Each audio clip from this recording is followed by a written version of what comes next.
1 for section B, yes, and gets 51, yes, so that person qualifies. Yes, and you can get somebody gets 15 for section A and gets, let's say, 40. No, not 40. Because 40. So okay, 40 for section B, but because you didn't get, and you add that together, 15 plus 40, that comes up to what? That's 15 plus 40. That's 55.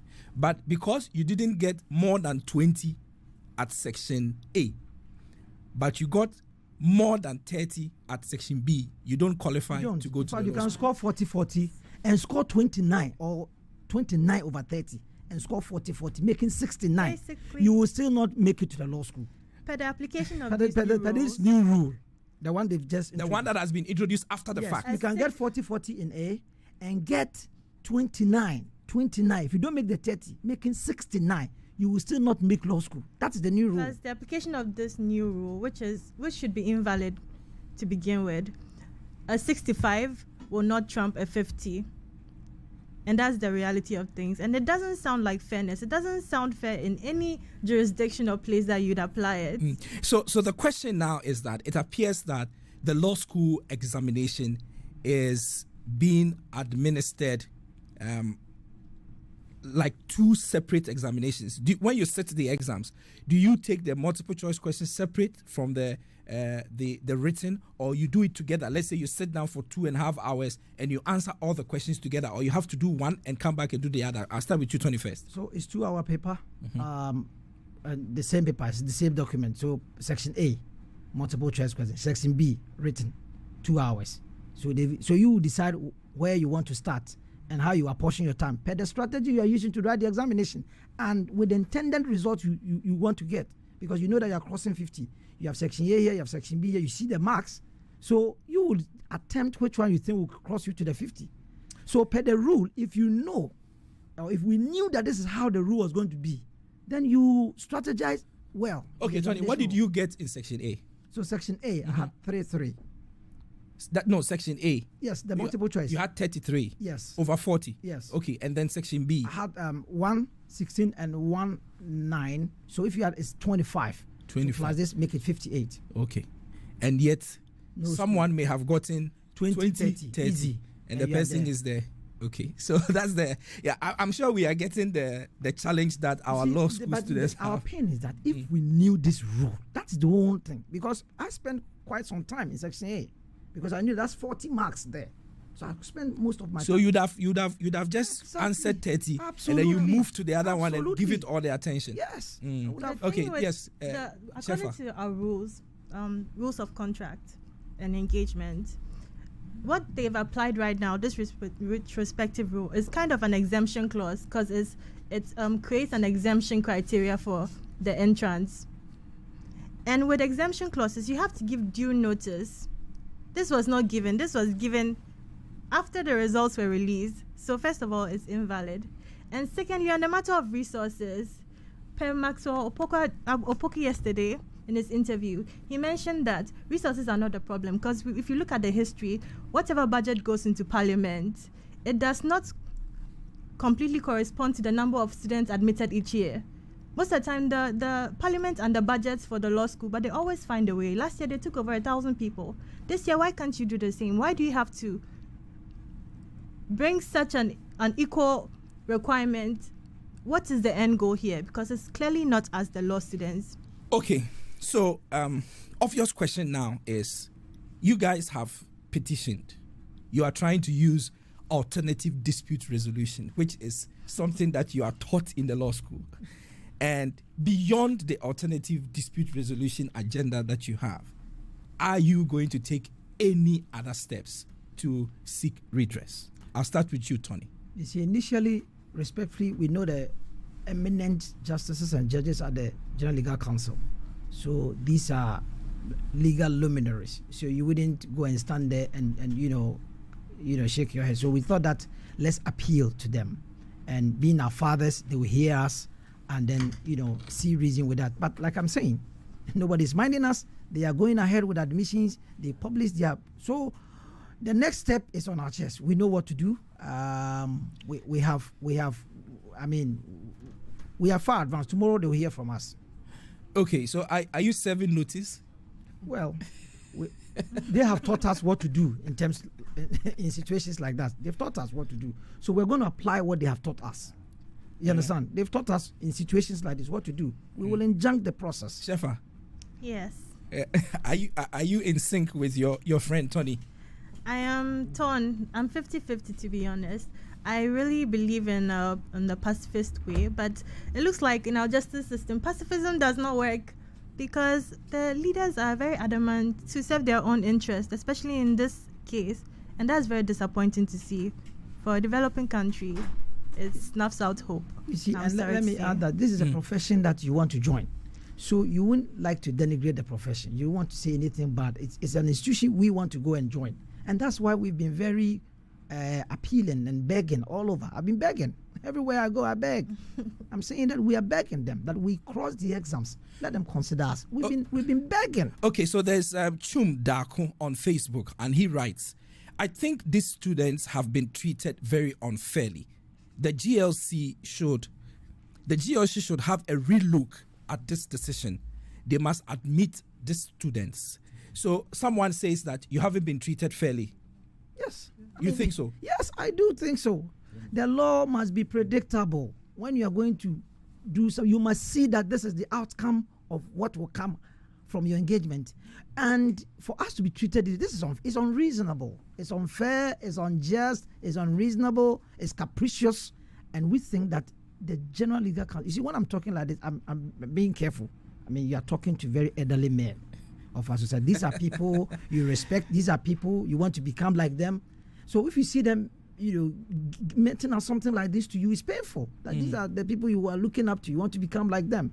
And then that's very true. Okay, so assuming that this year, both of you don't get redress, are you willing to rewrite the examination next year? I'll start with you first, Shefa. Honestly, I can't tell because this is my third year invested in this exam. My first year was in 2019 when they only admitted 128 students. Last year, I wrote as well, but unfortunately, I got a 49, and it's not for lack of time or effort that you can trust me on. So it's very discouraging to see the kind of treatment now that I've actually passed, and I've passed well. I'm being told I cannot go into the law school. So what is the motivation to write next year? So you've written 3 times already. This is the third one. This is my third time. Okay, Tony, how many times have you written? A third time too. 49, and this time. And both of you were not third time lucky. So third time's the charm apparently, but not for us. And this situation is not even, I can't even choose to be sad because I know people that have tried 7 times, 5 times, people that passed in 2017 but were dropped out at the interview stage, people that had the funds to go and invest in legal education elsewhere and come to do post-call but have been repeated several times. It's a very messy situation. I know somebody who wrote the exams and was told that she didn't pass. She got depressed. She started eating, and within 2 weeks, she had put on a lot of weight. I'm putting on weight, Sarah. But let me even tell, as a leader of the group, you have people calling you who think that they want to call suicide, and I've turned myself into a counselor now. Advising them, telling them we want to do this, that. People are giving me calls, WhatsApping me all over the country. So there's a Godfred Yankee, and he says that, Tony, tell him that when you are even admitted, you are required to resign from your job. Is that true? When you're admitted to the law school? Yes. For that, there are a lot of pressure there. I mean, if you go to the law school, there are a lot of requirements on you, and combining it with job, for me, will be difficult. So once you get admission, it is even to your own interest as a student because the law is jealous of its time. People know it's jealous of its time. It will not share time with anything. Your social time, everything is gone. So you don't even have concentration because there are a lot of things to read. So it is even better for the student. Okay, so there is also Savita Dazi, and she says that it's so sad and painful. The way she's talking, maybe she also wrote the exams. It appears she's also a law student who wrote the exams. It's so sad and painful and unfair. We are going through it's so sad and unfair that we are going through this. We all passed, so why take some and leave some? God have mercy on us. Is it a feeling that you all passed and some have been left and some have been taken? Absolutely. If you look at the list, from 1 to 1289, 1,289 crossed 50. And then 790 is been admitted. And the other 499 should go home. and nobody's talking to you, nobody's adducing any reasons why all we saw was a notice. And like I'm saying, and that's all. Nobody's talking to you, nobody's trying to find a solution to this problem. Nobody's talking to us.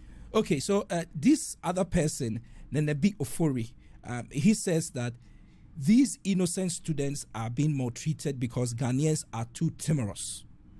And using the word timorous tells me that the person is a law student, or maybe he may know something about the law. What is sickening is that the authorities don't even want to comment on this issue. Do you feel that, Shefa, do you think that the authorities are refusing to comment on this issue, or you think that they're probably doing backdoor consultations to deal with this matter appropriately? So from what I heard, the CJ is not even in town, and the GLC needs the CJ to be able to convene and decide on the matter. So from my perspective, I don't think the authorities are making any conscious effort to even speak about the matter, much more address it publicly. Okay. All right. So I'm going to ask you guys a last question, but we have two of our our guests who were scheduled to be here in the studio, and I'm just going to bring them in as quickly as I can. So we have Dr. Charles Dramina. He's the former Deputy Ambassador of Ghana to China. Doc, good morning to you. Good morning, my brother. All right, and then also the indefatigable Kwame Jantwa. He's a private legal practitioner. He's also here. This morning I called him Daddy. Good morning, Daddy. Don't give me names. My father never added daddy to my name. Okay. Now, I'll step out now. Everybody go, daddy, daddy, daddy. Okay, so good morning. Good morning. Yeah, so Charles. Right. You've heard these young people. I'm sure you can call them your younger brother and younger sister. After listening to their cry, what do you say about this matter? Well, thank you, all of us, and a very good morning to our cherished listeners who are listening, especially Auntie Amabuzia. Indeed, these are quite disturbing when you hear issues of this nature. I believe that in any society, dialogue is one of the most potent tools in resolving matters of this nature. They've opted to dialogue. Per what they are saying, they've submitted petitions to individuals who can make things happen, and I think you should say big names. So it gets quite disturbing at a point. However, I'll still say that it's just one side of the coin. We haven't heard from the other side as to why they made that rule, especially why it came into a retrospective effect. Why were they not informed in advance so that the students would know that? Because he made a very valid point. If I know I need 50-50 from both sides, I wouldn't waste time on one particular session. Now, once I know I've crossed 50, I'll go to the next session. These all affect the output of examinations. I mean, if you're going to an exam, you have to be tactical. It's just like a football match. You have to be tactical. So if you know ahead of time, then you'll be able to plan very well. But you can't also, falter the institution without knowing the rationale behind it, because they have the mandate. In some institutions, they can even change the games, the rules of engagement midstream, and that's what they have to do. They are mandated to regulate some of these things. So I would say we need to hear from the other side. But that notwithstanding, they have made a very good case. I believe that the people, the big names that have received these petitions should at least get back to them. That will soothe some of these anxiety and anxiousness among some of the students, and we'll be able to. Okay, I can see that Charles is a centrist, so he's in the middle. I know for sure that Mr. Jantwa will say something for you, law students. Mr. Jantwa. Am I that predictable? You know something? When you write a contract, you cannot, once the contract is written, you cannot now go back and introduce other things into the contract. So I have a contract with you, and some contracts are unwritten. And there is a contract between the students, and the law school, in that we are prepared and we are ready to take these exams. Before we were prepared and ready to take these exams, there were terms and conditions of taking the exams, which everybody who was going to take the exams is aware of. You can't now introduce, outside what everybody knows, you can't now introduce something new that was oblivious to everybody. So the legal profession, as we call it, is a noble profession. And I like the fact that the students have decided to go down the route of negotiation. If it so happens that, and you said last year they took how many people? Last year was 1,045. And this year is what? 1,289. Okay. But they passed, but they admitted 790. Yes. So Yes. I'm saying last year they took over 1,000. That means the question of lack of accommodation cannot be a problem. I think with the people who have been petitioned, the Chief Justice, and you see sometimes the President is in a very difficult position because he's also a lawyer. If it so happened that he was an economist or he was something else, maybe it can be forgiven. But he's also a lawyer, so we'll pull him into it. And then the Asante Hene is a traditionalist, but he has wisdom. So he's a kind of person who can also speak into the challenge. But the main focus is the General Legal Council, where you have eminent judges and eminent people on that council. I think it would be good for them to discuss with the students. Shefa says she's done it, what, 3 times? 3 times, yes. Both of them, actually. And Tony. It's not easy. The pressure alone, sitting down, and working out principles of a case, attaching it to a case you've been given, and the analysis and the arguments that you make. And it's not just a matter of taking the principle out of the case and then plonking it into the... You have to analyze it and argue it.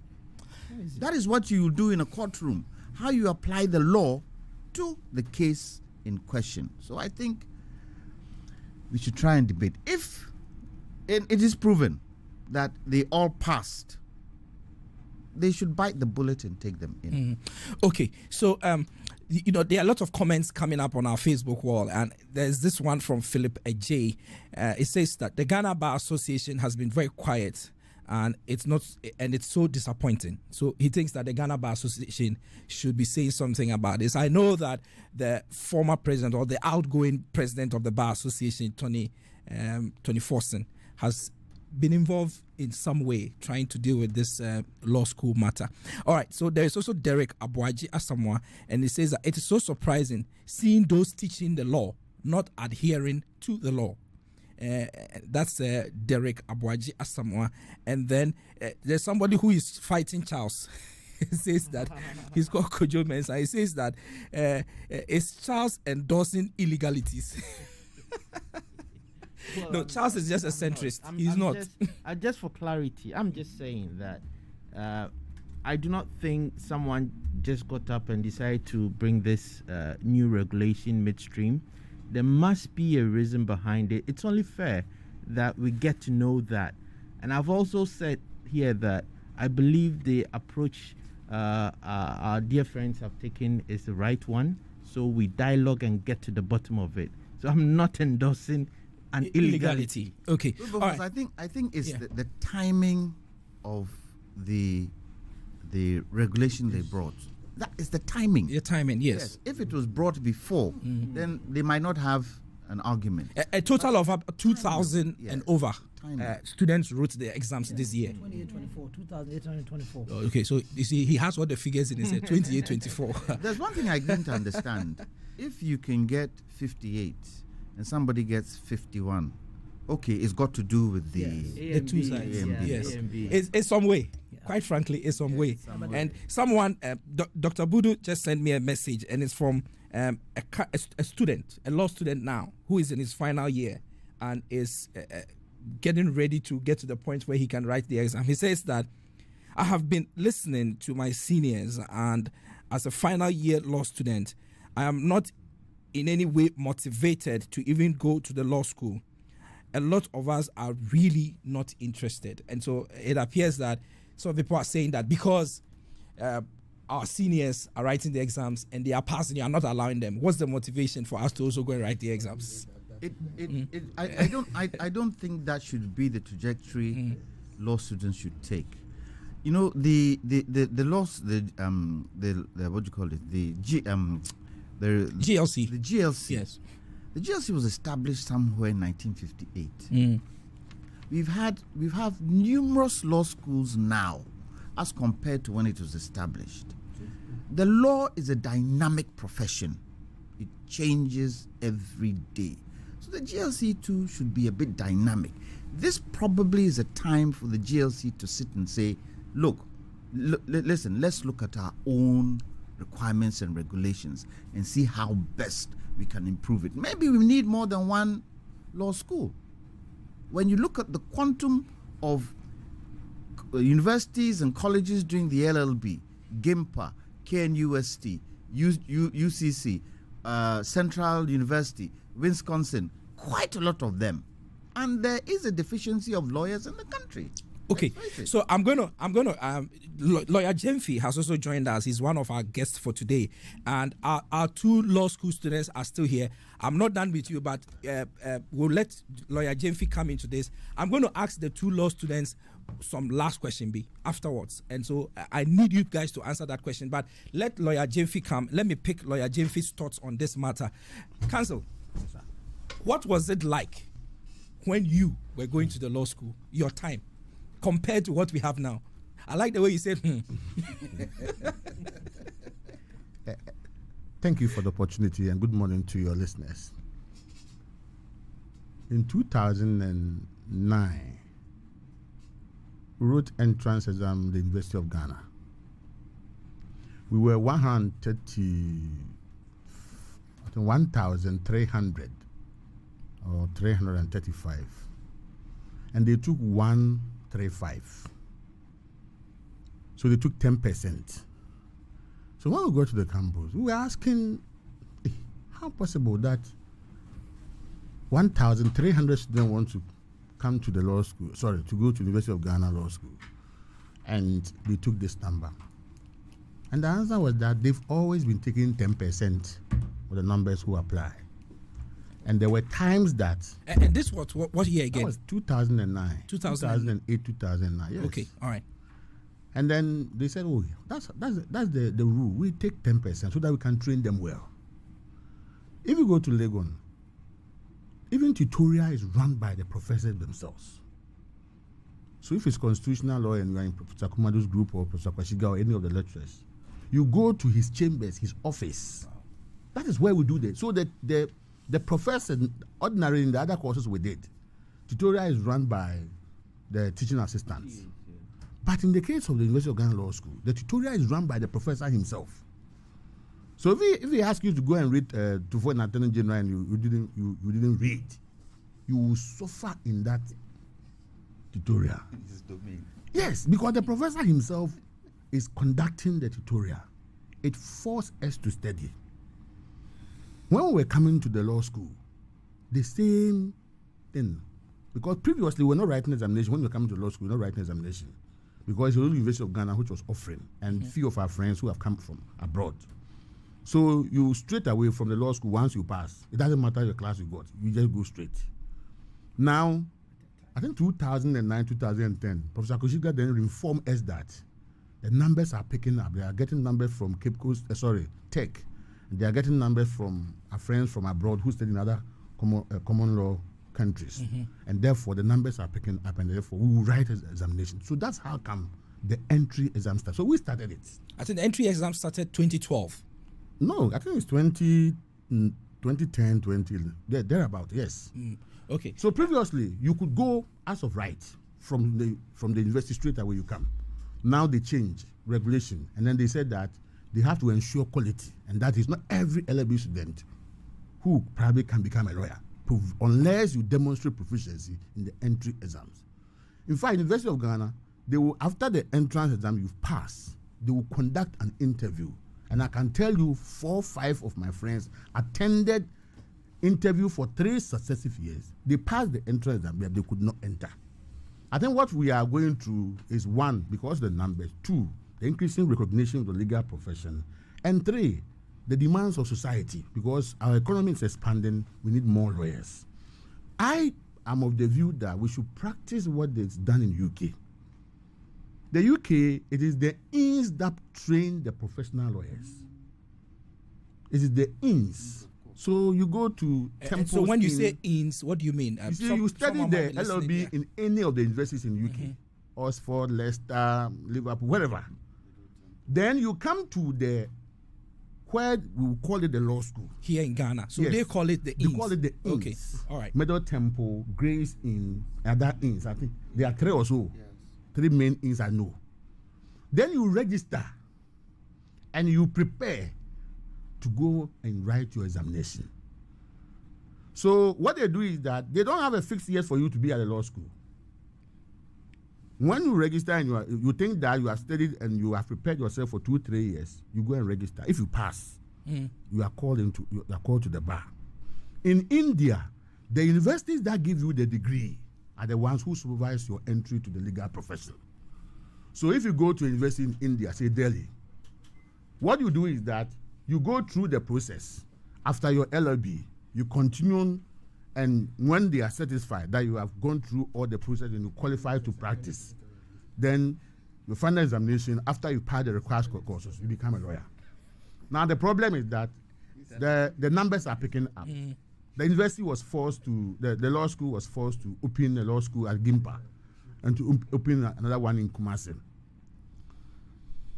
What I'm seeing and what I'm hearing is that there has been some level of breach of notice. Whether the students were aware that this year, this is the way the paper will be marked. They have clearly said that they were not aware. So, I'm uncomfortable taking General Legal Counsel on, seriously, as a lawyer. Because they will take you on. No. You don't deal with your regulators.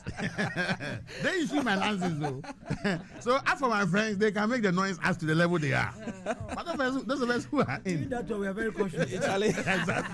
Because I need my license by December. I know, right? To be able to function. Okay. But the truth is that I think as my respected brother said, it's a dynamic profession responding to social change. And it is now obvious that we have to take a second look at the way we are doing things. My appeal and my friendly comment is that, yes. It's not politics. It's not politics. That is to tell you that, that's to tell you that Nick Pakpo Samoa Ado is around. Oh, of course. My friendly comment is that the regulatory body probably could have a second look. You see, one thing is that if we publish the regulation governing the examination, it will inform all of us what we are looking for. But in this case, I don't know. So I'm suggesting that we make all these things, IB make all these things known to the students or the prospective applicants, so that if anybody is referred or is not admitted. You see, last year they got more than 1,000 students to the school. My information is that only 30% passed the 6 subjects. The examination came just last Thursday or Wednesday. Those who were admitted, yes, those who were good first year were writing their exit exams to become lawyers. No, what you mean? Those who were admitted to first year law school. Okay. They were more than 1,000. No. Last year was more than 1,000. There's 1,045. Yes. Now the information I have is that my brother was in. Information I had with that, 300 students passed 6 subjects. 363. And which is around 32%. And 400 cross 4. So they will write be promoted, the other 2. but they have 2 papers to write. 500 papers. 500 is going to repeat.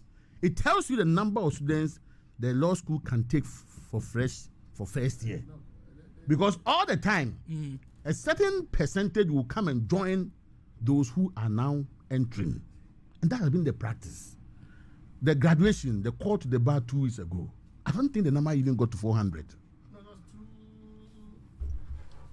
Exactly. So my friends who wish to become lawyers, they should also know the mountain they will have to confront. Okay. Entering the law school is a problem. Leaving the law school is a challenge.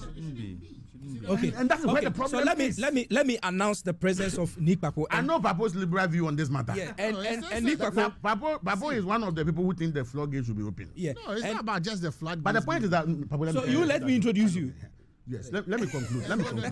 So my humble view. So Shefa and Tony, I haven't left you. Trust Yes. me, I'm coming back to you. Yeah, so my humble view is that the regulation governing the examination should be published for all of us to know. I don't know whether my friends are the ones who wrote the paper.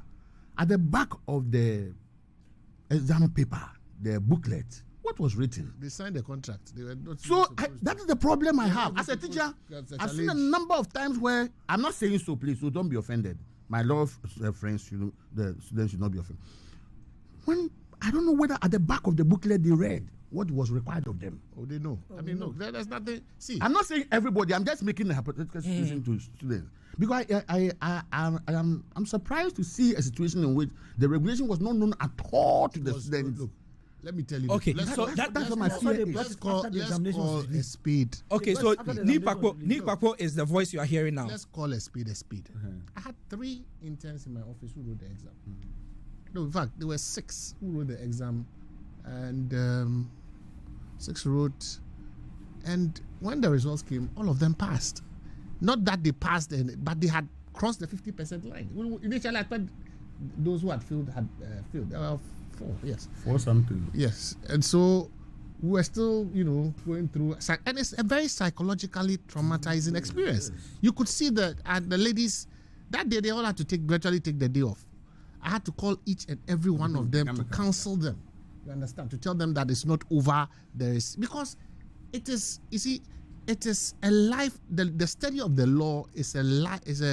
Because you can't do anything with the LLB. It's a make or break system. The You understand? demands of society. Even when we had automatic entry, failing the exam at the law school, okay, meant that it delayed marriage for the ladies. What year did you enter?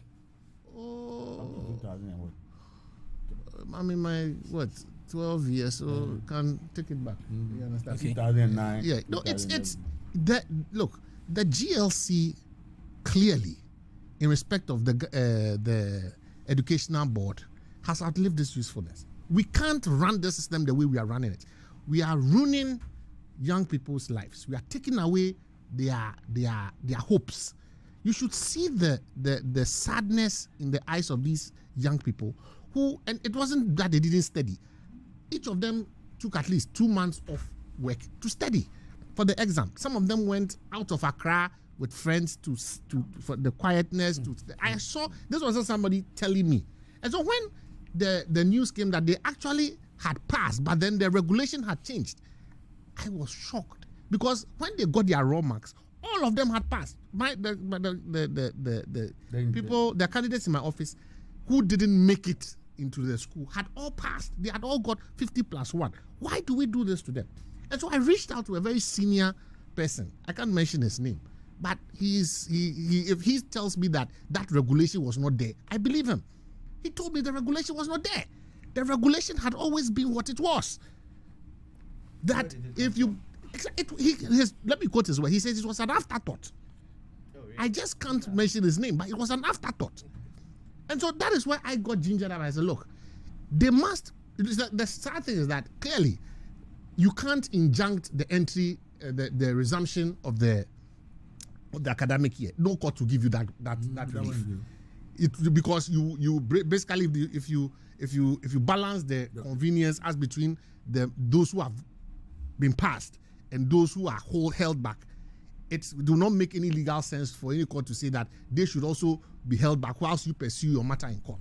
But at the very least, what they must do is to demonstrate, is to agitate until all those 499 students who actually passed the 50% mark. This thing about adjusting it after the exam and telling them that 50% for section A, 50% for section B is an illegality.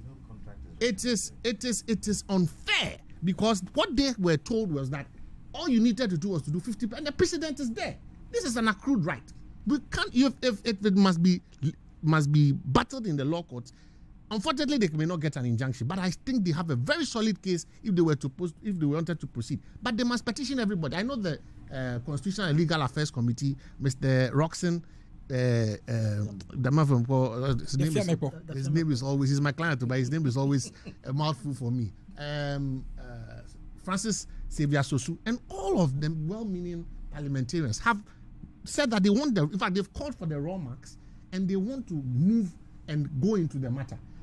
They must demonstrate. They must agitate. This is about the time that we must all ask ourselves questions. Is the current structure a realistic pathway for legal education in this country? It isn't. Okay. We must as well move to the faculties as we have envisaged, so that the faculties will now be the preparatory grounds. You finish your LLB, you continue. If you write the exams and you pass, fine. If you don't pass, so be it. But those who keep saying that we should not open the floodgates, I believe, are very archaic. And for one reason and one reason only. Look at our population as against our ministries, departments, and agencies. We still have policemen who are not lawyers doing prosecutions. And you get a motor traffic accident and go to the court, and you will see the kind of barbaric justice that you will suffer. We have career magistrates. Why should we have such a system when we can open the system and allow for the students to be able to because what we are doing is that we are actually exporting money.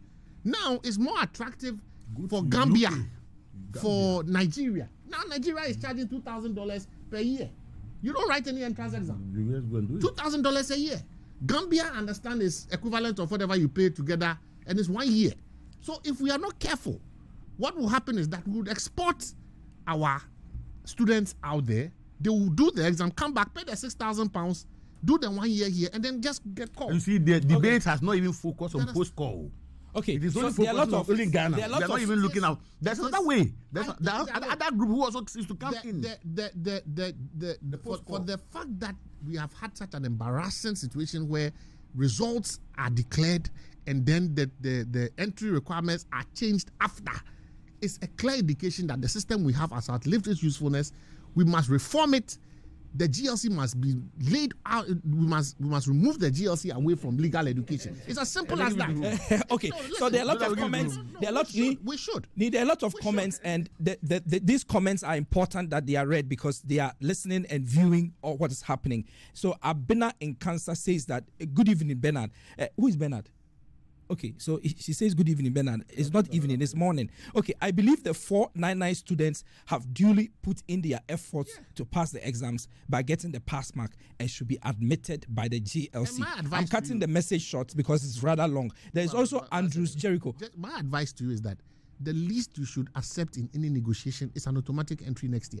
Yes. That should be the least you should accept. Is that possible? Oh, why not? It's given to everybody. Dr. Kweku Asare, is it Kweku Asare? Kweku Asare has brought several cases to the Supreme Court seeking to change this stance in terms of entry exams for the law school, and it hasn't been successful. Look, the current Chief Justice has done a lot. If you looked at what was before, where we were having 129 students, and someone saying that as long as she was in power, she would make sure that nobody else was able to come in if you didn't meet whatever. And to have a situation where you had 1,040 whatever with the then director, you understand? There has been tremendous progress. Okay. Credit must be given where it is due. The current Chief Justice, the current and former directors have done a lot. What we need to do is to move forward. If we have to expand the facilities and run shifts so as to be able to bring in the 449, it's non-negotiable. It is an indictment on our profession. And I'm surprised that the Ghana Bar Association, in fact, I wrote on one of our platforms that the Ghana Bar Association has a moral duty to speak out on some matters. We can't keep quiet. Okay, so on that matter, Andrew Jericho Jr. says that the silence of the Ghana Bar Association, the AG, and the presidency is loudest.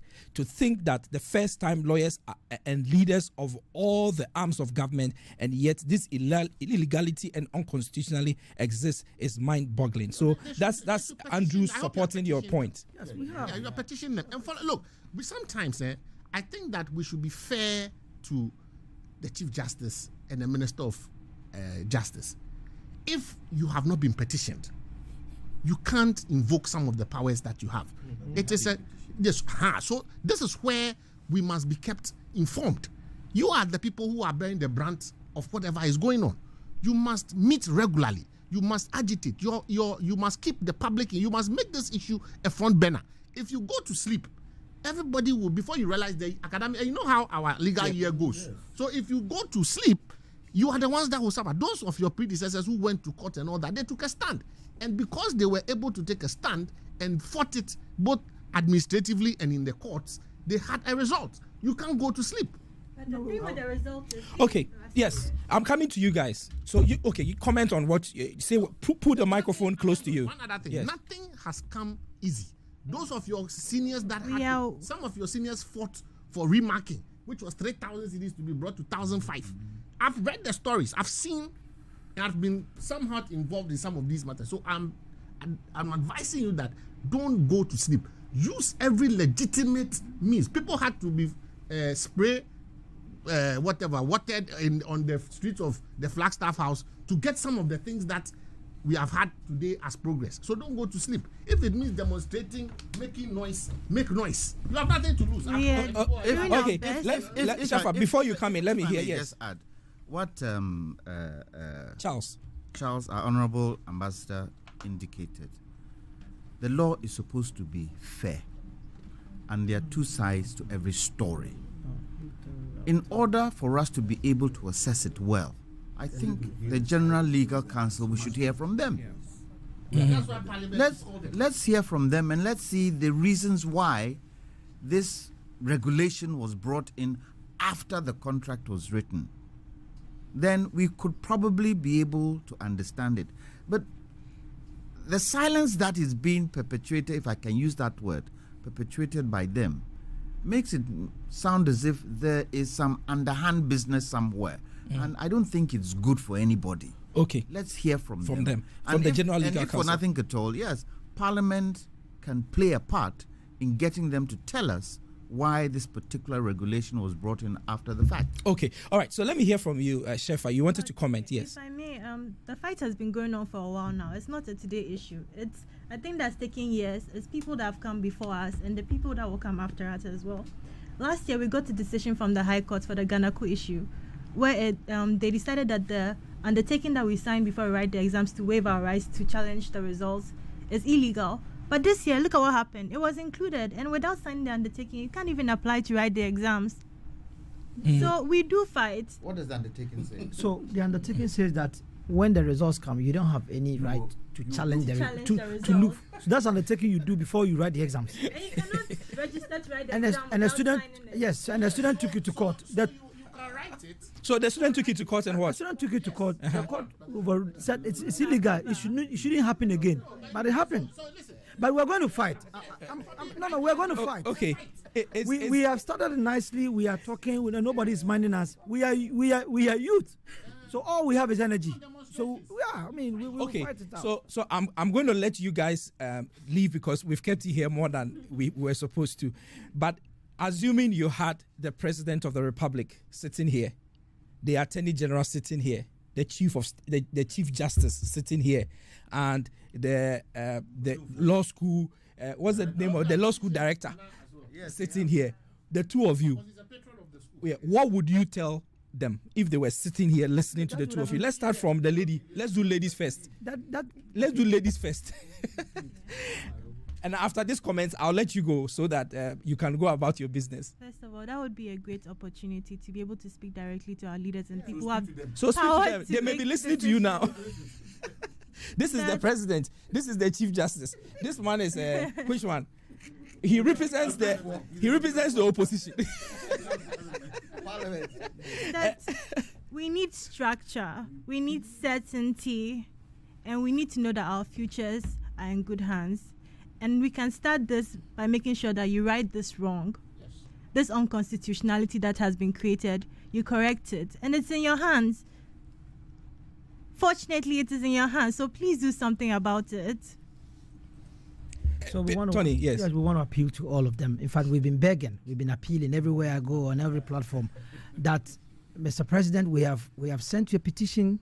We know you are a lawyer yourself, a legal luminary. Please look at our petition and come to our aid. You are our father. And that's the reason why I, the leader, have been telling them, let's demonstrate, I'm saying, take your time. Let's send petitions. Let's talk. Let's judge. Let's see how we can resolve this amicably without any noise. Alternative dispute resolution. Fantastic. I see that in you. Maybe you should become an ADR. Yet, I mean, we have nobody. Yeah. The silence is very loud. Nobody's minding us. That's one of the worrying aspects. It's very, very worrying. So before I let you guys go, for the first time, my producers are saying that we should open the phone lines to see whether we will have any inputs before we move on to the next topics. And so I think that's a beautiful idea. So we're opening the phone lines. The numbers to call are 020 000 9951. So 020 000 9951. And the second number is 059 415 7777. 059 415 7777. If you are minded to call, we'll pick your call and then you can share your thoughts with us. All right, so there's a first caller on the line. It's not easy. Okay, good morning to you. Your name and where you're calling from? Okay, my name is Koju. I'm calling from Ashama. Okay, so please make your submissions as quickly as you can. Okay, listening to all the what the panelists have said, I'm part of the Agri students myself. Okay. And I think that Ghana is the only country where you have money to go to school and there's a deliberate obstruction for you not to have access to education. For heaven's sake, the population of this country has grown. We are over 30 million per the recent census. And so the access to education has also increased. And then if you go through the law school, we are not expected that government should enlist us or give us jobs to do. And if we become lawyers for ourselves. It's not everybody who is willing to go to court to go and practice. No. You see, and if this continues to happen, then we lose faith in the same country that we have that right to stay in. Where is the patriotism that you want to extract from such a youth? You can't get it. Okay, thank you very much thank you very much for your call. Your point is made. Thank you very much. So there's another caller on the line. Your name and where you're calling from? Thank you. My name is Emmanuel. I'm speaking from Tochima. Okay, please go ahead with your submission. All right. So my point is very simple. Just like all my other colleagues, equally surprised at why the other authorities who were supposed, to be speaking for us or, helping us to put our case across, they have all been mute over the week. The Ghana Bar Association, at least, we expected them to do something. They are our seniors, and we look up to them. I don't know why they are quiet about our situation. I have written this exam 3 times. This is my 3rd time, just like my colleagues in the studios. And we cannot trust the system again. What is the motivation to go ahead and write the same exam next year when the rule can change at any time? So what was the mark that you got when you wrote this time around? This time around, I had 54. Some of my colleagues, about a number of them got 50. Exactly 50, 51, 52, 53. They are going to law school. I have struggled in the past. Whenever I check my mark and I don't pass, I don't complain. This time around, my anger is due to the fact that I've actually passed the exam, but someone is trying to deny me admission, which is unfair. So they have to just admit the 499, and if there is anything they want to put across, they can do that ahead.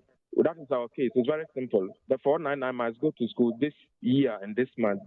That is our demand. Thank you. All right. Thank you. You make your point there. So this is Asaase Radio 99.5 megahertz. The show is The Forum. And we're discussing law school matters. And so we have another call on the line. Your name and where you're calling from. Hello, good morning. My name is Andrews Jericho. All right, Andrews, please make your point. Okay. With regards to what is happening, it's obvious to the whole of Ghana that there is something going on that we do not know. It would be prudent for the people up there to look upon us and to our situation, because as it stands now, there are people among us who would love to commit suicide because of what is happening. Are you suggesting that you are also one of the students who wrote the exams? Yes, I am one of them. Yes, what was the mark you got? I had 56. Okay, please go ahead. As we speak now. Okay, so what I'm trying to say, they should see us as one of their own. You see, they are going about a tactic. It was just last Thursday that they finished registering the 790.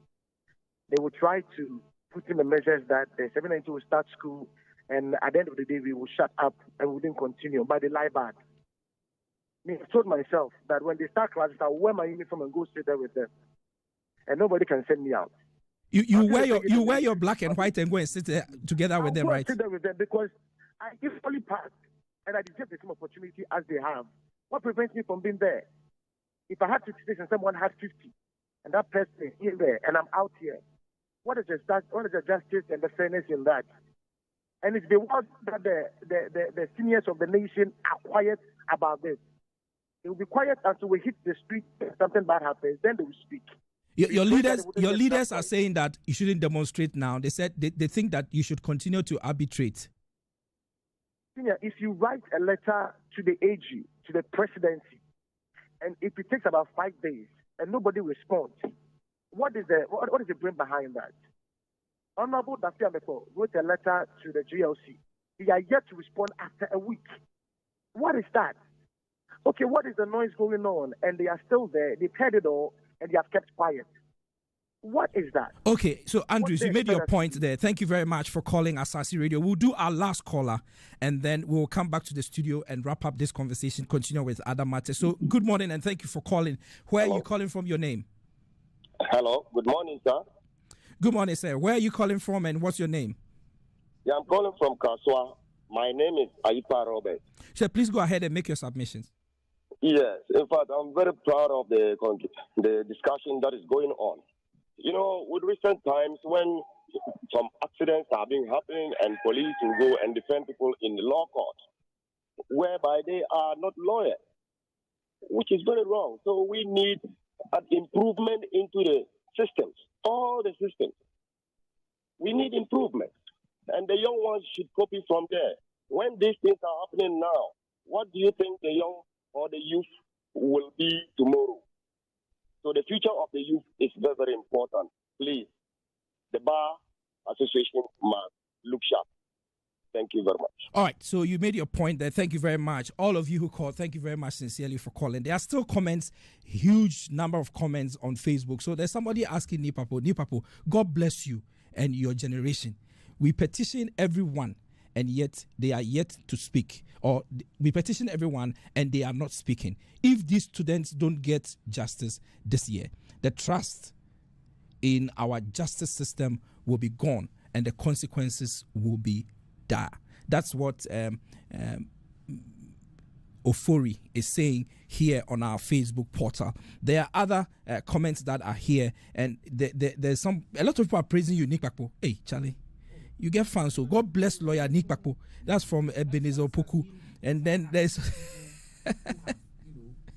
okay, and then there's also I'm disappointed in lawyer Jemfi. Hey, why are you fighting lawyer Jemfi and his cause at the GBA? Our senior lawyers are selfish. They don't care about our predicament. So this is obviously a law student who is saying that you, the seniors, are not doing anything about it there. Please speak into the microphone. It's a fair assessment, no problem. And then I was cautious, and obviously he was not in favor of mine. Nipapo is the anti-establishment, so he has done the there is Tete Afi who is saying that, Mr. President, please, 499 of our children are crying to you to save them. We beg you, please. And so this is Tete Afi begging the president to do something. And everywhere go. And there is Godfred Yankee. Godfred Yankee says that they would never speak, and then never is in capital letters. I'm sure he's referring to the General Legal Council, or those that you guys say you have petitioned. All right, so that they would not speak. They would engage. Let's wrap up the conversation. Is the strategy? Can you put the microphone to you? I want us to wrap up the conversation. The strategy with which you would engage them that would determine what results you are going to get. Yes. You cannot use one strategy. If you ask me, you must look at a multi-pronged approach towards achieving an aim. Exactly. You may not get immediate results, and I think that you should also be realistic. We have a system which is gradually, unfortunately, it grinds very slowly unless the political will is there to do something. However, it doesn't mean that ultimately you cannot achieve or get some results. And from your own experiences with the students, I've seen them fight to get remark amount reduced from a certain amount to a certain amount. At first, they were not even given the opportunity. And so it is not as if the system cannot hold people accountable. It is how determined you are to fight it. And it is also part of the learning process to be a lawyer, that you will not give up easily and that you will fight to reform things. So my advice is, look, fight the system from within and without. Use every available pressure to make it impossible for them to go to sleep on this matter. If you have to picket at the gates of the school, picket at the gates of the school. If you have to picket at the gates of the Flagstaff House, picket at the gates of the... Luckily, most of the senior persons in government are lawyers. So when you are taking your petitions, let everybody see you have taken the petition. And then we'll wait and see whether they will respond or not. And keep mounting pressure. Legally, I say forget about an injunction. But if it means going to court, you can go to court. But the court always is the last resort, because once you go to court, virtually your hands are tied. If you petition anybody, they'll tell you that you've gone to court. Wait for the court action to be over. But at the minimum, you people should be guaranteed a place ahead of all those who apply next year. It doesn't make sense for you to write an exam, know what the formula is to pass the exam, and then when the exam is over, they tell you that the formula has automatically changed. You have accrued rights, and there's a lot of legal ground for you to, but for this particular decision, it may not be the legal route that may be the first option. So make as much noise as you can. And this should be part of a national debate about the role of the GLC in legal education. I think we must separate them. They are a regulatory body. Let them concentrate on the regulation of the profession and allow the faculties and other academics, where we have always advocated for a separation of the law school program, and there's an artificial line. It's unsustainable.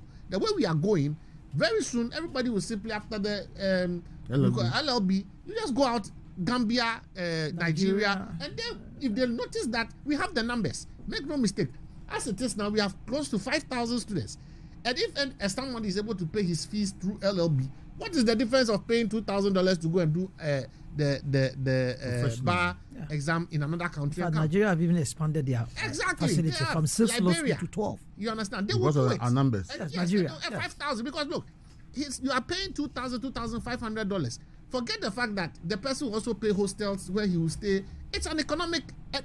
education can actually be an investment opportunity or an income generating. That's what the UK is doing. And in Ghana, we do it. We have Nigerians who have flooded our universities for their first degree. So what makes it impossible for other countries to take up law students? Okay, so we need to wrap up. Lord Jeffrey, before you come in, we are wrapping up the conversation, so you have your last. But Charles hasn't spoken for a long time because the people were fighting him. So Charles, you're wrapping up comments, and please don't be a centrist this time. Well, I would always say that there are always two sides to a coin, and I obviously don't know why the institution came up with a new set of regulations midstream. They must have some reason. Whether fair or foul, whatever it is, they would have reasons. But don't you think that they should have added their reasons to the announcement they made? They put up a notice. They didn't put out the reasons. It is important for them to come out now, especially after they've been petitioned, because you've sent them copies of the petition. Hold them. Again, it is important for dialogue to continue, and I think I'll settle for the situation where at least they are giving priority in the next admission. Yes. If for any reason this year will be impossible, because clearly from all that has gone on today, they have passed. And once they have passed, it means they've got something in them, and they'll be able to continue of the journey. So yes, we should continue of the dialogue, but we should get the legal counsel to come out now. Okay, so Lawyer Jemfi, you have your turn to do your wrap up. Small. You see, my advice the piece of advice I give to my friends is that they are addressing judges and senior judges, so to speak, justices. It is not easy to move a judge. Our friends here will tell you, if you have to do a motion for bail, it is not easy to move a judge. I hear the judges like apology. My lord, I'm sorry. It calms everything down. Friendly language. That's what I use when somebody was offended. Because that's why I say I take it in goofy, because he has not been in yet. But they should continue the advocacy. The fight should continue. They should appeal to whoever matters in this case. So that and we are praying, we are backing them that the progress will be made. Okay, yes. Lawyer Jemfi, Lawyer Jantua, sorry. Why should it be a fight? I don't think it should be a fight. Not at all. Dialogue. Because they haven't started school yet. Next Monday, I think if really they want to do something, can be done now, and they could be accepted now, not next year. Because next year will come with its own problems and its own challenges. There are so many law faculties now. Now the thing is that if I had my own way, everybody will study law. Everybody will study law, because it goes into so many different areas of our lives. Especially the foundation of society. Every area of our lives, it meanders in there. And it's very helpful. The only thing about it is that it's skillful, and you need strategy. And you need to be analytical. And so, as the old ones are petering out, the young ones are taking over. We don't want a situation where the young ones who take over are limited. Because at this present moment, like the census showed us that today in Ghana is 4 women to 1 man. Going forward, in terms of the legal profession, we would need, if for nothing at all, 4 people to 1 lawyer. Because of the way the world is going. Because of the way our population is expanding, because of the new things that are coming in with regards to business. Look at right now, we are going digital. It's a whole new complete setup. Completely. Complete. What my son is going through today, I didn't go through it. The same thing what my father went through, I haven't gone through it. It's dynamic. And so let's take it seriously. I would love by Monday or sometime next week, the Chief Justice, the President, all those who have been petitioned will take this particular thing serious. And lastly, don't let us say that it is up to the young ones to go and petition and go and demonstrate. It is up to all of us to give them that support. What we are doing here today is giving them the support to open the ears of those who can do something about it, to do something about it. And if this is an aberration, let's correct this aberration and let's hope that it doesn't happen again. Because if this thing repeats next year too, then the confidence and faith that the legal profession is supposed to pander for everybody to have trust in it will be dented, and we can't afford that. So someone agrees with you, Lawyer Jantua. He says that, thank you, Lawyer Jantua, everybody should study the law. My colleagues, and I call you my colleagues because I am one of you.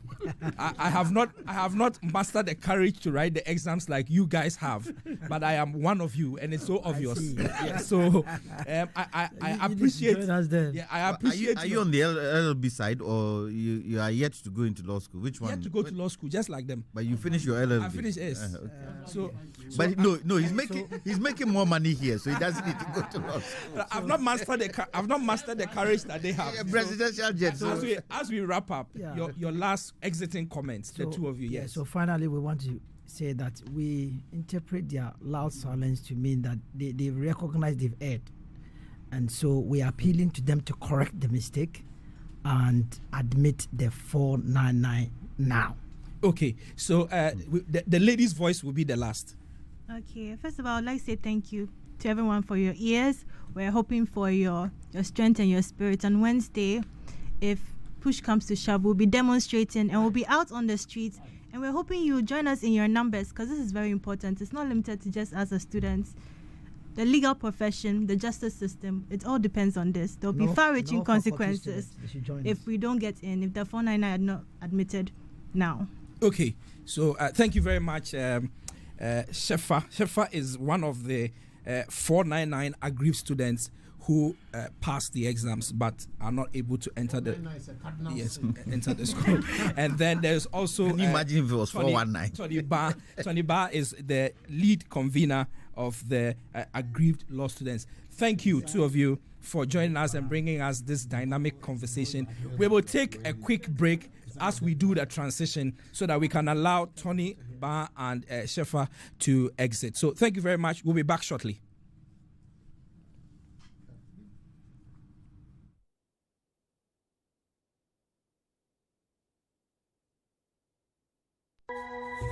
Same great bang. Because the greatest things are born from the smallest of thoughts. Just as your seeds in a rich soil grow to become trees that bear fruits, the Agricultural Development Bank, ADB, helps you sow, invest, nurture, and grow your personal and business plans by serving you with years of banking ingenuity and experience in agribusiness, corporate and commercial banking, consumer finance, e-banking, and many more through our network branches across the country.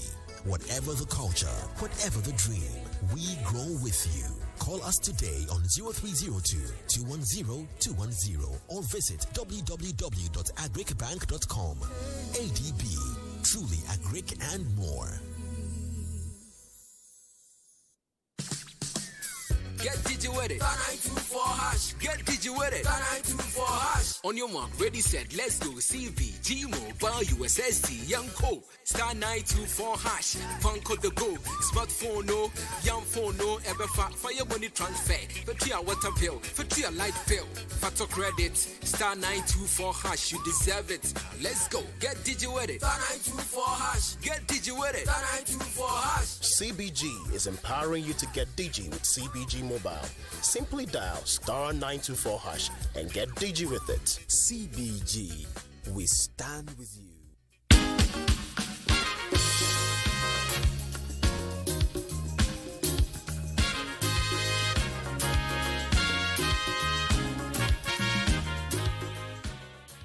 All right, so thank you very much for keeping your dials on Asaase Radio. And this is the forum. I'm sitting in for Dr. Kweku Agyeman-Bodu. And we've been talking about law school. We're moving on. And our next topic really is about the recent comments by the chairperson of the Electoral Commission, Madam Jean Mensah.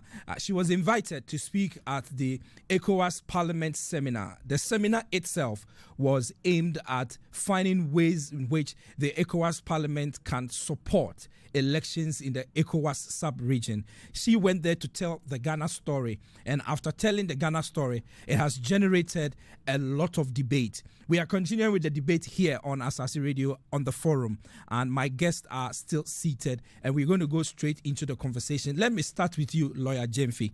The chairperson of the Electoral Commission puts up a spirited defense of election 2020.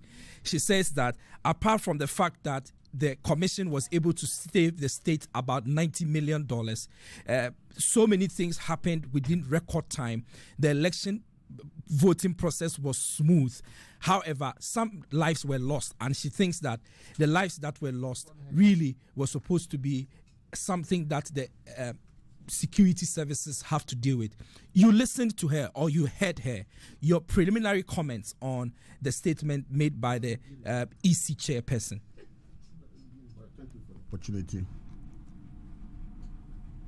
This is not the first time political parties or individuals have had problems with elections. There have been elections in Ghana since 1951, or 1950 or 51, the first general election, where the CPP won. If you lose an election, you obviously have issues. In the last election, it was obvious that a session Ghanaians or particular political party was not comfortable with many things. And therefore, whichever way the Electoral Commission account for its leadership or its responsibilities, other people have issues with it. It is good that the Electoral Commission was invited to such a forum because of cooperation with our friends in other West African sub-region requires that we do some of these things. Don't forget that this is not the first time again that we are doing something like this, because before the election, I think in 2016, the former Nigerian Electoral Commissioner, Professor something, I've forgotten his name, was invited to come and give a lecture here. Dr. Aferijan was a key person in electoral management bodies in Africa. I think he was a chairman or vice chairman. After the exit of Madam Charlotte Osei, he was invited to other countries to help them conduct elections. So Ghana has that record. The conduct of the election, we are told we reduced the expenditure by, I think, 90 million Ghana. So yes, $90 million. $90 million. So $13 per head, yes. 2016, $7.7 per head, yes. 2020. So it means that you see that in 2002 or thereabout, President Kufuor attempted something which was interpreted to mean a control of the Electoral Commission that will affect its independence. Because sometimes you look at the budget they present, and in all fairness, you ask yourself, what at all will the Commission be doing with all these monies? So the Commissioner came and introduced different measures and was able to reduce the costs. Fine. People died. And it is not good news to have people die in situations like this.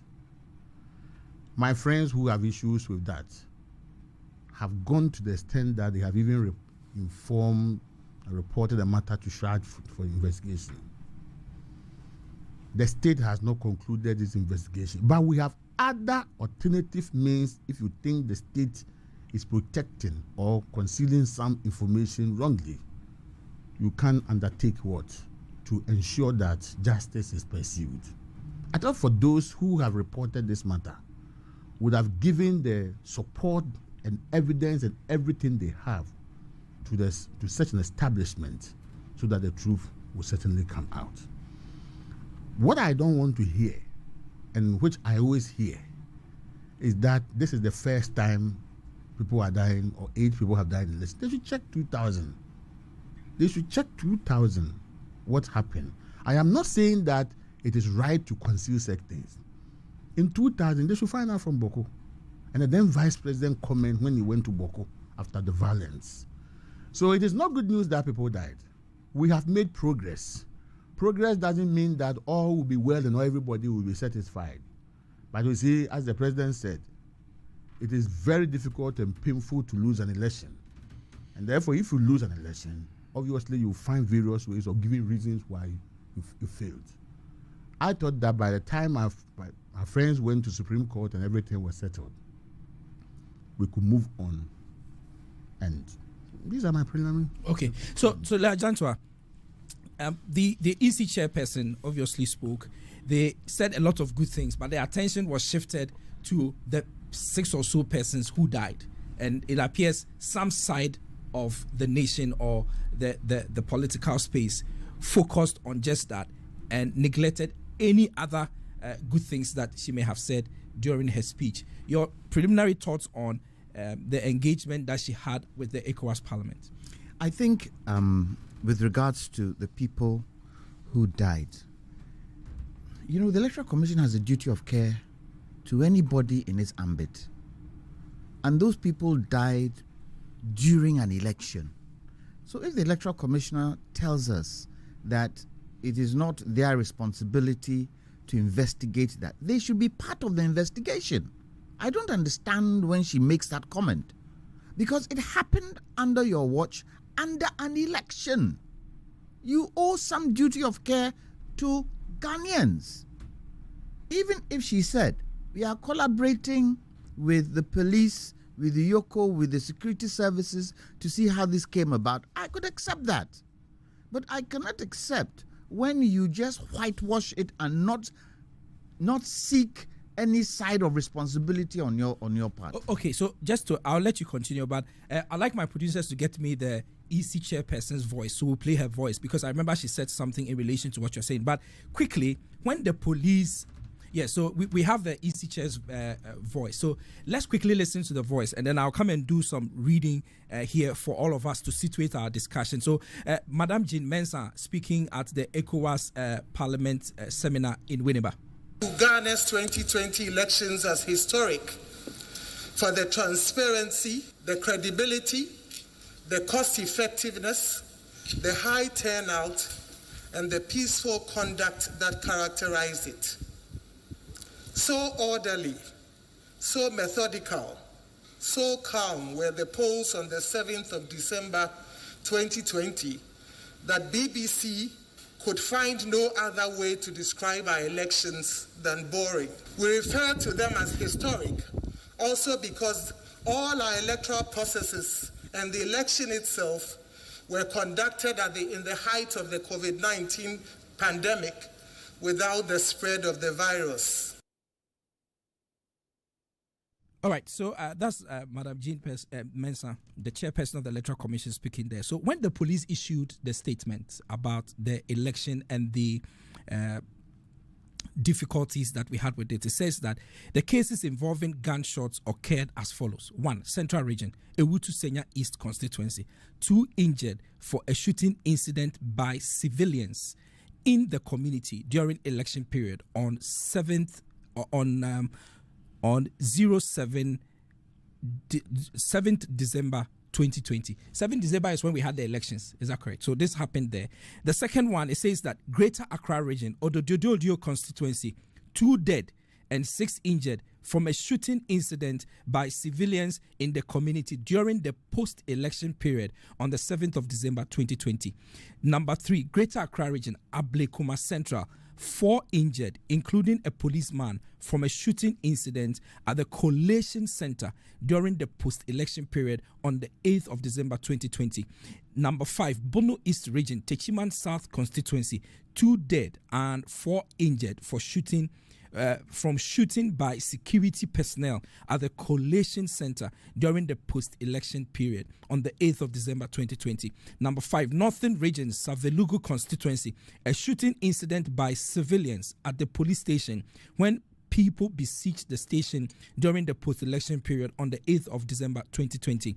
Number 6, Northern Region, Savelugu Constituency, 1 dead and 3 injured from a shooting incident by civilians in the community during the post-election period on the 8th of December. And so these are the 6 pointers that the police gave in their official statement when it comes to the violence that took place in the elections. Lawyer Jantwa. If people can die in an election, how can you claim it to be peaceful? How? Perhaps there are 2 sides to what the Electoral Commissioner is referring to. Probably peaceful in the fact that people were able to go to the polling stations, and the polling some polling stations were virtually empty by a certain duration of time. But people have died. People have died. You can't claim that as peaceful. You can't claim it as peaceful. Look, as an electoral commissioner, and we have had a situation where, correct me if I'm wrong, in the Fourth Republic, how many women electoral commissioners have we had? So this is the second. This is the second one. Yes. She is the second, we should say. She is the second. Yes. In Ghana, when you take the president, he's seen as the father of the nation, isn't he? Mm-hmm. Because he's a position. When you take the electoral commissioner, when the electoral commissioner is a woman, she is seen as the mother of the elections. And they expect that certain things that a mother would do will accrue to that position. Is the Electoral Commission trying to tell us that she's strictly going according to what her terms of reference are to do the job as an Electoral Commissioner? I find it a bit challenging to think that way. Because if people have died, others have lost their loved ones. They've lost their breadwinners. They've lost their uncles and aunts and what do you call it? Did they not, before the elections, did they not work with the security services with regard to the hotspots? Because we heard there were hotspots, and we heard the security services were looking into it. So how come we had 6 areas, it's not even concentrated in one area, throughout the country, where gunshots were fired and people died? But, Counsel, do you think that the Electoral Commission should concern itself with security matters? Are you trying to tell me that in 2024, if a similar thing happens, they are not duty bound? You see, the reason why I'm asking is that should they be collaborating with the security agencies or involving themselves in security matters? They should be collaborating. And so that's exactly what she says. They should be seen to be doing it. Because you see, when push comes to shove, it is the Electoral Commissioner they will ask. But you did the election in 2020. People died, didn't they? What did you do about it? So, okay. So you hold your thoughts there. I'll come to you, Charles. And I'm asking you to also table your comments on this issue about institutionalism. Institutionalism because as a country, we are seeking to strengthen our institutions, develop and build our institutions. Shouldn't we be looking at the EC as an institution rather than just the chairperson as Jean Mensah? Well, thank you very much. I think this issue we're talking about should be put in its proper perspective. We're talking about the EC chair, stating that our election has been historic. And she actually went on to state some of the reasons why. She said, it's been historic as far as transparency is concerned. It's been historic as far as credibility is concerned. It's been historic as far as cost effectiveness is concerned, as far as high turnout is concerned, and its peaceful conduct.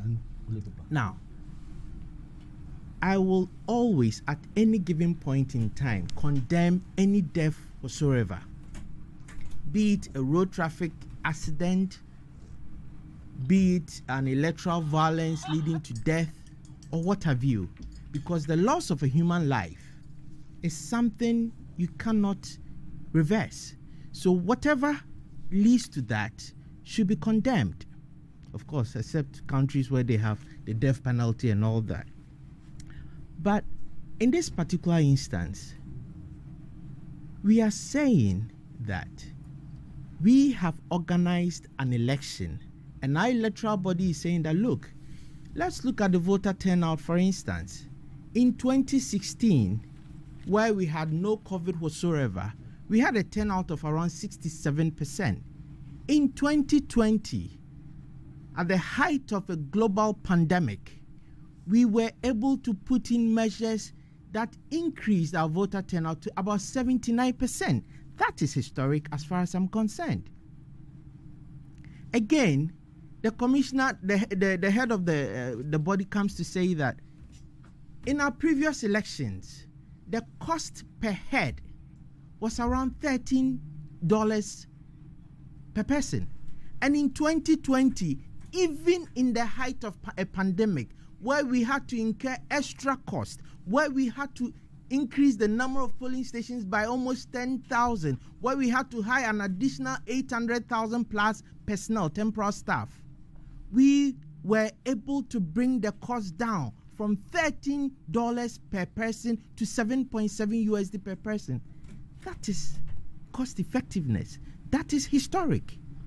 And so I would want us to really look at what has gone on. She goes on and on and on to talk about the fact that it has been credible, the fact that people complaining, having said that, well, we've had our figures changed, we've had this done and that done. We were all in this country when some people went to court. Of course, that's the beauty of our democracy. They went to court, they were asked, what in your opinion is the figure you got? We got no answer for that. So you don't really have a basis for challenging the credibility of an election when you've been given the platform to put out your figures and you have failed to do so. So when we look at the issues, she based her famous statement of it being historic, and we take them one by one. Credibility, she has scored because the other side challenged it but failed to give figures. As far as cost effectiveness is concerned, she has scored because there is visible evidence of a reduction in the cost, even though we all expected this to be extra expensive. She's managed, or the team has managed to bring it down. When it comes to the voter turnout, she's done it. People were afraid. Are people even going to go out to vote? But we've recorded a higher voter turnout of 79% as against 67%. And so if she says so, I would side with her. I will say that yes, indeed, it has been historic. It has been a good thing. And we have gotten a yardstick based on which we can move forward. However, there are still teething problems with our electoral processes. When it comes to the issue of electoral violence, I wouldn't even point accusing fingers at the Electoral Commission. I would squarely look at the other stakeholders, the political parties and the security agencies. Of course, the EC is a key stakeholder in this. But in this particular case, the violence did not happen as a result of manipulation of EC staff. Political parties and their supporters having thoughts here and there, having arguments, having discussions, and these things resulted in this violence. Of course, the police would also have to come in here. How prepared were they to manage such hotspots? And so if we are looking at the address she gave, and that is what I believe we are talking about, I will not fault her for, as people would want to say, for whitewashing or sugarcoating. These are facts. And when we speak to facts, we back them with evidence. Okay, so we'll take a listen to former President John Mahama, who is on a tour dubbed Thank You Tour. And he had occasion to speak about Madame Jean Mensah's comment, and he literally says that he totally disagrees with her comment. Let's take a listen to Mr. John Mahama, and then I'll move on to Ni. 2020 election, no, still I imagine that's what I can say, and yet clean, transparent, and fair. Because the number be a tossing. Yeah, they call Supreme Court and TSM. Because we share number be brea, Yebusa Electoral Commission, almost your Monpenem and Yano. Yes, you access to information. Information be what Electoral Commission or ye here into court Emma Omonfasa information bra 70 yes, Yampene. Yes, you. Mame Jim Mensah unko jina adakamu. Ni mbusa no questions. Ono na year election no. Send your elections ni sukoe. And also unjina adakamu 70 omubu ATI. Okay, so you heard the former President John Dramani Mahama, and I'm coming to you, Ni. Does it appear, or is it fair to say that we've reduced the entire electioneering process to the fact that some 7 persons lost their lives in Ghana, and so to that extent, anything else that happened with the elections is flawed because 7 people died? You see, it's all about context. Understand? It is the drum beat that you play, which elicits the kind of dance steps from the listeners and from the observers. There's also the saying that no matter how the chicken will dance, the hawk will never be pleased. It is your saying. Is it not? They say it's your saying. Your saying. Is that not the? Or what is the account translation? Exactly. It is correct. Your president who said it too. Oh no! I'm making. See, I always draw a balance. I'm not a one-sided human being. It is not the case that the NDC has a problem per se in terms of Madame Jean Mensah and the Electoral Commission as an institution. we've participated in this country's elections from 1992. We have been in government, we have been in opposition. The problem the NDC has with the Electoral Commissioner currently is her belligerent attitude towards dialogue, you understand, and what she seems to determine as reform and assessment. An election took place. We had a handover. That is itself is significant because it is the bedrock of democracy, that there is stability and there will be orderly transfer of power. You saw how Americans were scared when Trump started playing a few games and was not happy about the results of the election and even took it all the way. But because they had strong institutions, you knew that whether he moved heaven or earth, the transition would take place and there will be a smooth and orderly transfer of power. It is one of the key things that will distinguish your country from other war-torn and other unstable countries, and that is what will attract the investment and all that. So I always say that there must always be certain things that we as Ghana will hold dear, that whether we are in government or we are in opposition, our stability should be something that we should not compromise. But you see, at the heart of that stability is what? Free, transparent elections. We must all accept that when we are going to an election, these are the rules that guide us, and that there will be no attempt, whether subtle. Of course, incumbency will always have an advantage. But I think we've always done that with our CIs. No, this election, there was CI 127. We had a CI. See, it's human beings that implement the CI, and it is human beings that must engender confidence. You understand?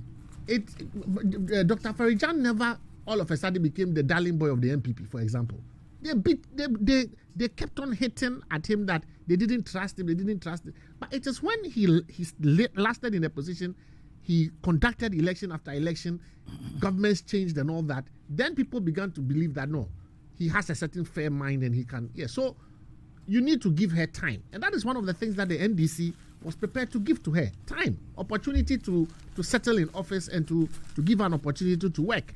She even met President Mahama and the NDC team to engender confidence. She went round on these tours. She established a high council of elders and all that. The problem is that when you want to take the praise, leaders, when you are a leader and you want to take the credit for things, you must also be prepared to take blame. That is one of the problems that I have with her leadership and the current leadership of the EC. She is quick to want to point us to the fact that when she came to the office, the IT system was in a mess. This was in a mess. This was in a mess. This was in a mess. But when you inherited and you reformed and you had your first election and there were problems, why don't you want to take responsibility for that? Why are you running away from responsibility? What were the problems? Some of the problems were as follows. There was a situation where there were excess ballot papers that had been printed, and that had to be destroyed because the NDC brought it to the attention of the EC. Over 1 million ballot papers. She doesn't deny that. She does not deny that. No, but I thought that between party... let me just make the point. I thought that between the political party representatives at the EC level, at the point of printing of these ballots, there is an arrangement. It was during that time that this thing came up. That was not when it came up. It was after the ballot papers had been printed and had been dispatched. We had intelligence that this was what had happened. Even the night before the election, perhaps you are privy to that there was a meeting with national security and other things because of the declaration forms that had been printed. You check that out. There had to be an emergency meeting. Sometimes a lot of things happen in this country behind the doors because political party leaders meet, the Reverend Otufu and others also assist to ensure that we have stability. So the problem we have with the EC boss is that when you are doing an assessment, and as the EC, you must always have a listening ear. Her posture in terms of listening, you understand? This whole thing that I am the EC, I have the power, and so I'm unaccountable to anybody and I can do what I want, is some of the problems that we have had with her. She must be receptive to criticism. She must take responsibility. The doors for review must be open. It must be a constant, we will never get a perfect electoral system. But if we have a constant review a posture of listening, a posture of being prepared to accept adverse opinions. What you do is that you engender confidence because people will find it difficult. What is the big deal about having a review and saying that, look, there were electoral deaths? It is a sad reflection of this election when even one life is lost. As the electoral commissioner, I will engage with the Ghana Police Service and the families to ensure that justice is done. A simple statement, a visit to the families of these victims, because you can't run away from the fact that these deaths were associated with the election that you ran. So if you want us to accept the fact that you brought costs down, you did this, you did that, why should we distance you from the deaths that took place in an election that you ran? When the NDC brought up electoral reforms, what was the attitude of the EC? At what point did they bring it? I'm coming. That's the thing. You have already a situation where you are dealing with two major political parties. Your pronouncements, your gestures, what about even her error-ridden declaration that led to an election petition, for example? You can't get up and say that you had a perfect election. You must be moderate in the way you present the information. You must show maturity. That's the thing I think she lacks. A level of maturity that should come with the position. She has been in the position long enough. It is not a position that is about self-scoring. It's a position that you should realize that you are the heartbeat of the nation. For those 72 hours or whatever hours that we have to declare results in this country, from the time we vote until you declare results, this country is on the brink. Okay, you understand? So you must do everything possible to lower those tensions. And so when she makes the statement that this was an historic election, it was historic in many senses because we were in an epidemic and all that. If you want to take the praise, then you must be prepared to take the criticism as well. That is the maturity that comes with the position. Okay, Niso, I get the impression we have a right. And you see, that is one thing that she must understand. We are the citizens of this country. And I keep telling everyone that, look, there are only two parties in this country. The NDC and the MPP, of course, and the other minority parties as well. I'm talking about major political parties with representation in parliament. That's just MPP and NDC. You cannot take the NDC for granted in any election. And if we are in power, we cannot take the MPP for granted in any election. Because if both parties decide to make her work difficult, she will find it impossible to run an election in this country. She must get it very, very clear. And so she must always have a situation where her team is receptive to ideas. You lower the tensions. You listen. Nobody says that what we say is binding on you. But at least give a listening ear. Let the persons feel that, oh, she's taking our concerns on board. The Electoral Commission, her doors open. This whole militarization of her convoy and all that, it is unnecessary. Okay, Niso, I get the impression. Let me interject. I get the yes. I come to you, Charles. You want to make an interjection? Just a minute. Yeah. I think Nia has been going on and on and on about the EC not opening up and all that. But we've all been in this country. We've seen instances time and again where people have been invited to IPAC meetings and people have decided not to attend. I was going to ask him about that. What's all this about? I think it's not being fair. I mean, if we are talking about issues in context, as he rightly said earlier on, we should do so devoid of partisanship. But you clearly were not listening to me. No. Because I'm saying, if you talk about the history of when we were in power, just a minute. I'm coming. I didn't interfere when you were speaking. But how you interrupted me? I was giving the floor. Hold on. Did you give me the floor? Hold on. You don't. Why you answer your own questions? He gave me the floor. You clearly answered your own questions. I was on my feet. I asked him. Yes. So I asked him to interject. I gave him the permission to interject. But not to stop me from making. Not to stop you. Absolutely. Because I was going to come to you. I wasn't done. Then he comes back. So Charles, just land and then I'll come back to need to react. Charles, I'm just saying that people have been given the opportunity to attend meetings, to present their opinion, to present whatever grievances they may have. They have failed to do so. And so going on and on about people closing their doors, people not being receptive, it's wrong.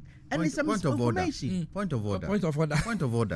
Look, I'll still come back to you. No problem. If the shoe were on the other foot, and the MPP were in the position of the NDC and thought the way the NDC thought, they would not go to any electoral, Didn't the MPP boycott Afarijan's meetings? Didn't they? They did boycott it.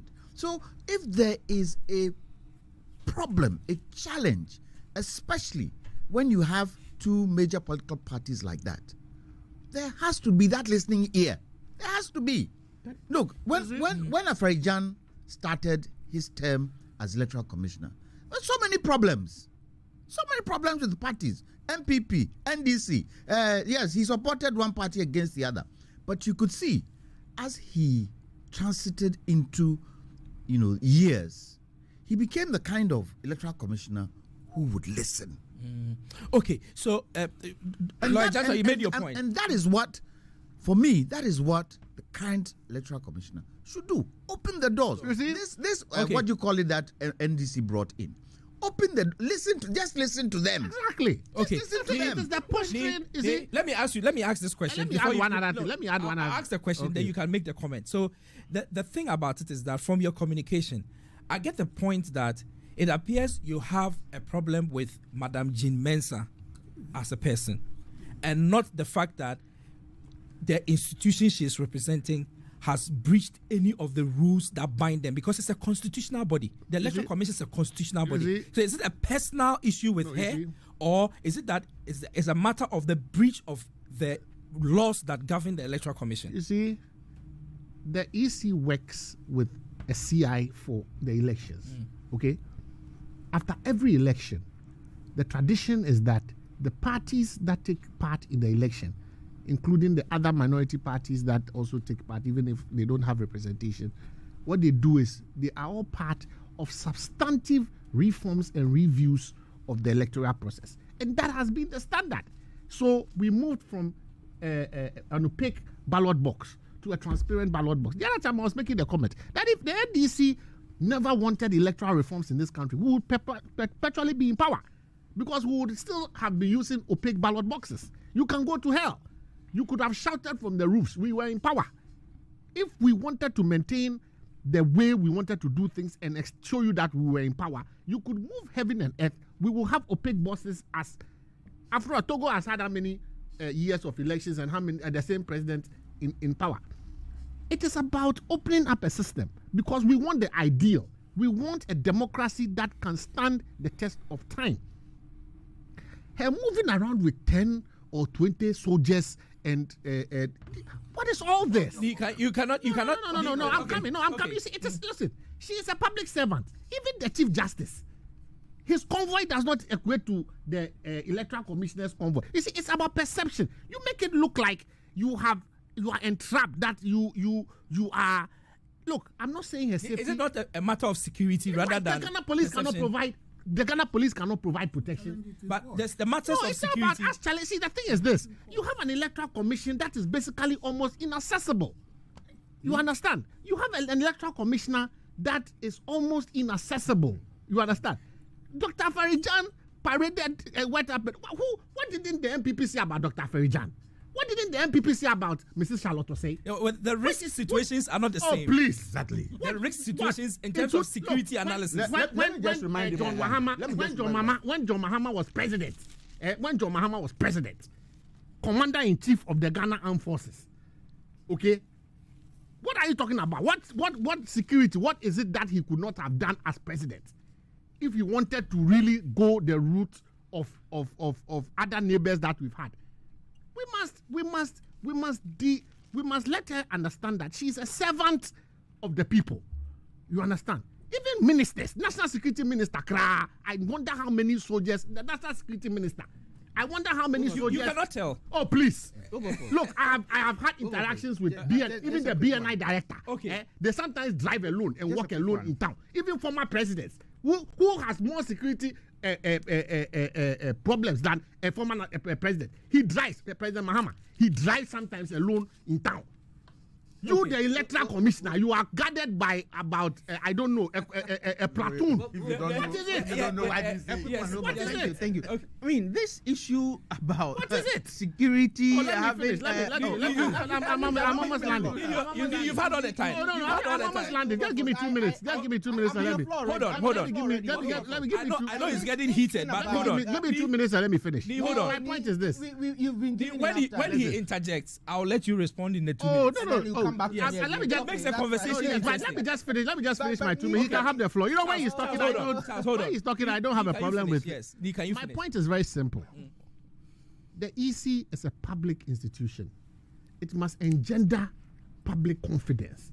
That confidence has taken years to build.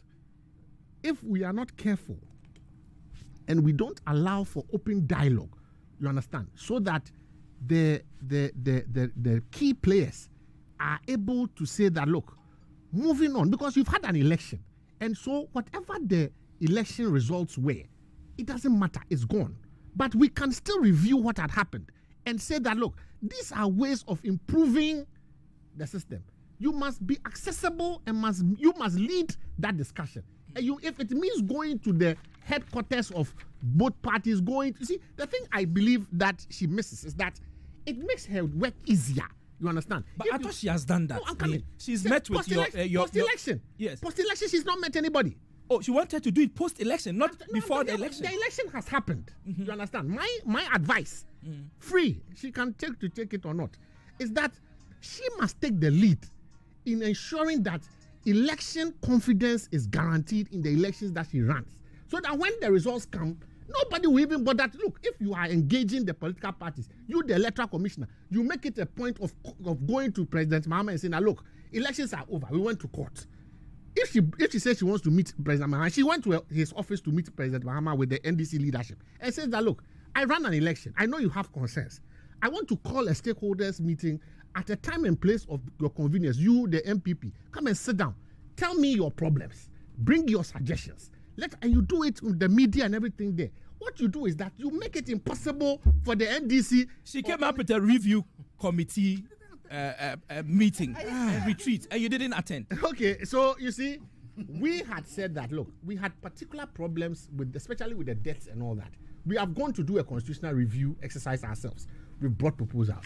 If you think that it is not necessary for the EC to be the lead agent in calling the NDC, and that the NDC has to now go around to the House of Chiefs and other places to bring pressure to bear for an electoral reform, no problem. It is rather her work that becomes difficult, because now what you have is Lord Comey shouting that, look, we won't release power. The NDC also saying that we are going to do or die. If that is the kind of election that she wants to run, no problem. No problem. Okay, so Charles, just as you come in, Dr. Budu is coming back because this heat, my feet cannot hold it anymore. So Dr. Budu is coming back to take care of the heat. But as we do the transition, what Budu came before me? You entered the studio today at 10 o'clock. No, he was here before you. He was here before you. It must be a record. That Budu entered the studio at 10. He was here before you. The date you. must be written down. He was before you. Budu entered the studio at 10. He was even here before me. Oh, please. You came Budu late. entered the studio at 10. I want you to do a record. Okay. So today I will remind him. So before I go, let me just tell you about the CBG personal loan. The CBG, are you a doctor, a nurse, teacher, or government worker on the controller payroll? Do you need some urgent financing? Worry no more, because access CBG personal loan at a very competitive rate and pay over 60 months. And so for more information on how to access this loan, walk into any CBG branch near you, or you can also contact them on 0302 216 000. The number again is 0302 216 000. You can also email them on info@cbg.com.gh. info at cbg.com.gh. Their website, if you want to read a bit more for yourself, is www.cbg.com.gh, or on their social media handles such as Facebook, Instagram, and Twitter. They are there as CBG Bank Limited. So at CBG Bank Limited, you can get them on Facebook, Instagram, and on Twitter. Terms and conditions, they say, apply. CBG, we stand with you. So I was giving the floor to Charles, and then we'll go to lawyer Jemfi. And so as I transition, Charles can take it over, and Dr. Budu continues. Yes, thank you. Well, that's misinformation. He came before you. You came late. He even came before me. You came late. You came late, Nee. And we had actually announced that I was doing this with Wilberforce. Right. So, as usual, propaganda at this best. At least his voice should have been on the show, so that we know that he was there. But his voice was on the show.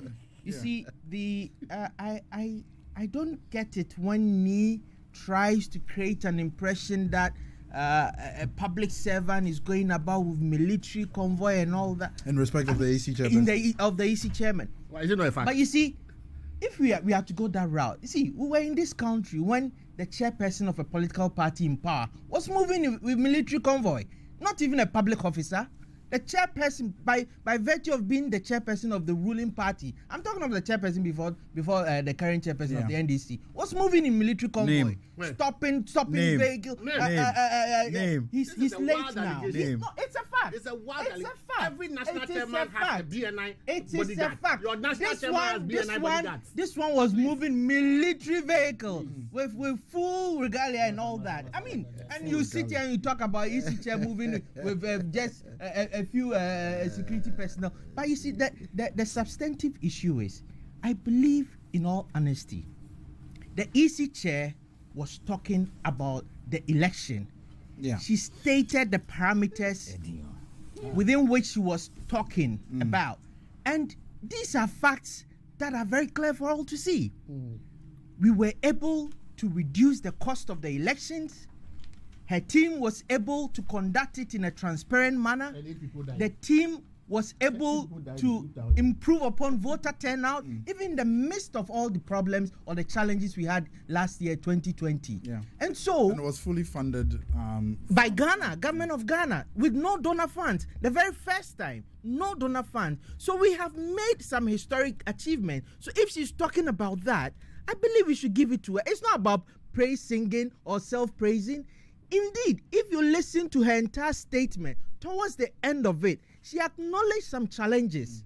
She indeed acknowledged these challenges and went on to make proposals that these are issues we all have to look at. We have to ensure that there is continuous voter registration. We have to ensure that there is better collaboration with the security agents. Because it is not the Electoral Commission that is to ensure security at the polling stations. So are you saying there's no credence to what the former president is saying in relation to this particular election being the worst ever, specifically in relation to those who lost their lives? Certainly not. There is none whatsoever. Because, we should speak to the issues. If in terms of credibility, if he has anything, that's why we have the law court. They went to court. They were asked to present evidence. Nothing whatsoever. Nothing.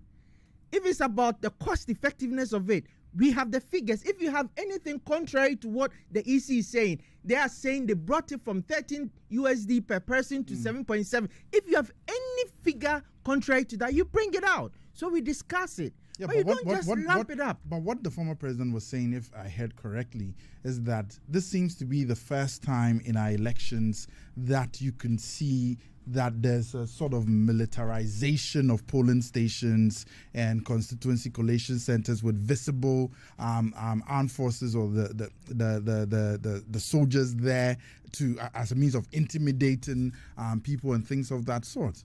Indeed, if he did say that, that's even a plus to the organizers of 2020 elections, because we clearly saw some hotspots going into the elections, you understand? And that if there are hotspots and the planners of the election take preemptive measures to prevent some of these things from happening, you understand? They put the station security personnel and all that. and the political parties are unable to control their people, they release their people to go and cause mayhem, and it results in something unfortunate, you cannot blame the Electoral Commission for that. You cannot. You see, and this is not the first time we've stationed police and military personnel at polling stations. So it is not fair for him to more or less twist facts to suit whatever he's saying at that particular point in time. I'm saying, contrary to what Neil was trying to say, the EC chair, as far as I'm concerned, from what we've seen, was presenting a fair, candid opinion on how the election 2020 was run. And I agree with her. I agree with her that we've made some historic gains. I agree with her that our election will going forward be the yardstick or the case study for other countries. So in a nutshell, it's an improvement on our previous elections. We have made tremendous improvement over 2016. And we still acknowledge the fact that there are still issues to be addressed. And so we should all focus on that instead of creating an impression that Nipanisi Ontobia or has a Ontobia syndrome or whatever. That's not the case. That's not what I got from her presentation. So let's give her room to do what she's doing. And at the end of the day, I believe she's very much aware of the fact that she owes it a duty to the people, the good people of Ghana, to be receptive to everybody's opinion. Indeed, she's demonstrated that beyond reasonable doubt, that she's very receptive. All right, Mr. Jemfi, was this the worst election we've had in the history of our Fourth Republic? No, I would say no. I'll be blunt. Even with the deaths of some people, more than 10 people died in 2000 elections. In fact, I'm looking for the information, and maybe at the next day. 30 people died in 2000. That is the information I have. As a result of the election. Professor Mills was then the vice president, the candidate of the NDC. Yes. There was some violence in Boko. He went there. At a point in time, he even condemned the party people that when you engage in these things, the party people you are fighting for. 30 people, right? I think yes. Check. I will check here. 2000. Check. I have the record, but it's not here. And I'm not saying that it's a happy news to hear that it's not justification for it's not justification. Yeah. But we see with this 2020 election, the problems the electoral commissioner had gone through in the hands of the opposition from day one of her appointment, our friends made it plain not to work with her. To the extent that the general secretary said, I have worked with her at this place before, and I know who she is. They link her appointment to somebody and say he's a crony of this or that. They never saw the appointment as a Ghanaian will be given appointment. Whichever way you give appointment, there will be issues. Yeah, but then their concern was that the former EC chair was unfairly removed from office, despite the fact that processes it went through the procedure of removal of the EC chair and all that. The perception was that it was the intent of the MPP, for all intents and purposes, to get rid of the former EC chair and replace her with somebody who would be more favorable to them. That's the impression out there, or that at least that's the impression that the NDC or some functionaries within the NDC put out there. Are they fighting for Charlotte Osei, or Charlotte Osei can fight for her own cause? She went through the due process.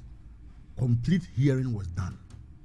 And there is a procedure by which you remove officers of the state of that standing. And so, petition. Which one is true? Have you found the 30 people? No. Can I read something? Yeah, okay. It says, and this is DW. Police in Ghana, it's 2000 election. Police in Ghana say there have been dozens of incidents of violence during the divisive election. President Nana Akufo-Addo and former President John Mahama both claim to be on track for victory. Oh, am I reading the wrong thing? At least 5 people died in the election. Yes. Okay. Yes. So you see, the information I have is correct. 2000.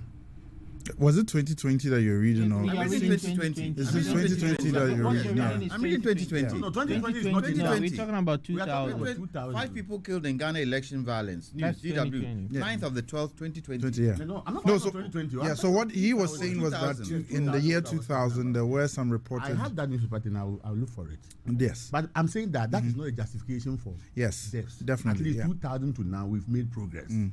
But you see, from where I stand and all the issues my friends have raised, a suggestion to the EC, it should not be taken hook, line, and sinker. The EC has a discretion to take the suggestion. My point is, at least open the doors. Be engaging. Take the lead. You see, in the engagement. But they invited you to a stakeholders forum and you didn't show up. You didn't go. So what's the point? With due respect, look at the views of the NDC chairman on the EC. It will be so difficult to engage him. No, but then what Nee is also saying is, regardless of what anybody feels, you are the person or the authority put in charge of our elections. When she has openly invited them to come and they failed to do so and destroy the woman. No, listen, you So I show get the good point. faith. You show good faith, and then she will come to you. Let her EC commissioners You are to just go to making it President difficult Mohammed's for office, her. and they virtually had they agreed to turn the page. And so President Mahama, in the presence of the NDC leadership, said that we've had our differences in the past, but on account of the fact that you have come to solicit our views and all, she went around every we will end up. I'm saying that, look, NDC has stated that the election is over.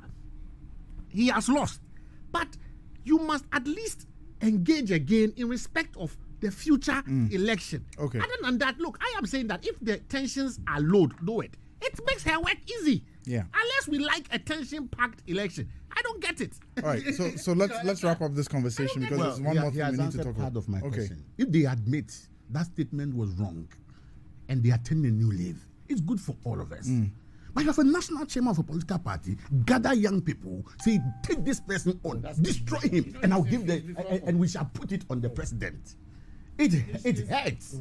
It makes the engagement difficult. The person sitting there is a human being. He's a human being. Did we have an election? He's a human being.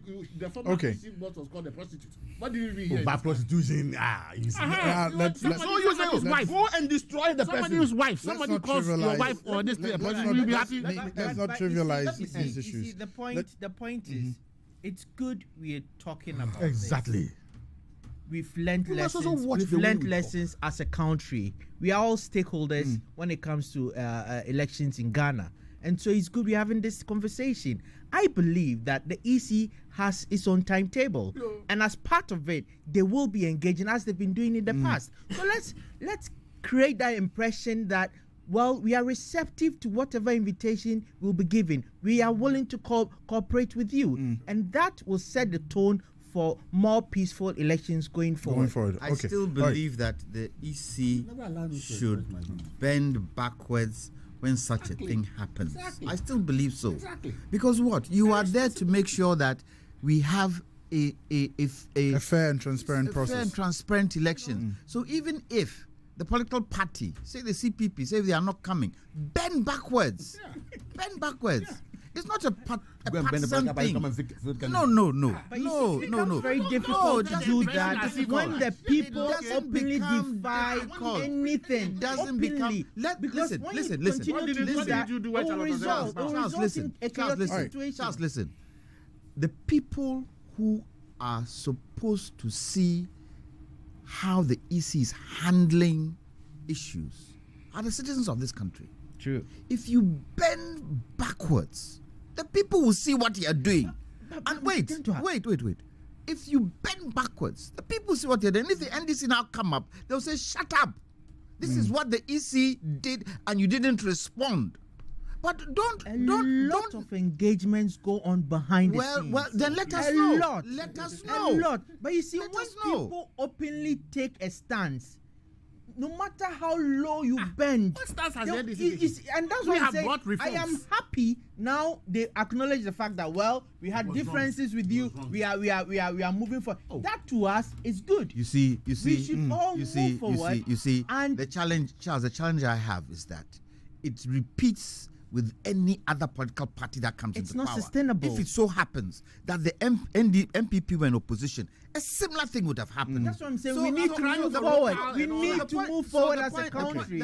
We need to make progress as a country as far as this is concerned. Because elections have the tendency of holding our democracy or destabilizing us. The point I'm trying to make is that as we point, just a minute, as we point a finger, 3 fingers are pointing back at us. Okay. Which means that we all have that responsibility to make sure that this thing works. Alex, you wanted to wrap up your comment, final comment, so that we move on. A political party in opposition is certainly not a friend of the Electoral Commission. But you see, the engagement. It shouldn't necessarily be so. I'm coming. I'm coming. We all have to know that this boat will sink and we sink together. And therefore we should watch some of the things we say. You see, my brother was complaining about the EC moving around with security men. If this comment had been made about you by a national chairman of a political party, and if you know what happened in 2009 when they commanded their full soldiers to invade the Electoral Commission, if the woman was my wife, I would advise her to seek protection. They said they were talking about. The question is that the statement from your national chairman was not the best to somebody's protection. You and I are lawyers. Why are we making prejudicial statements in respect of? So I'm saying that we have to be very careful. The woman has a right to what? To protect herself. We're talking. Oh, let me land. You were talking. I didn't say anything. You understand that? If it was your sister, you will be concerned. Yes. You understand that? And the security services are protecting her, and you have issues with that. The question is that we saw what happened in 2009 in Ghana after the third election. We saw what happened, how people marched and jammed the whole place from Ridge up to the national what is it?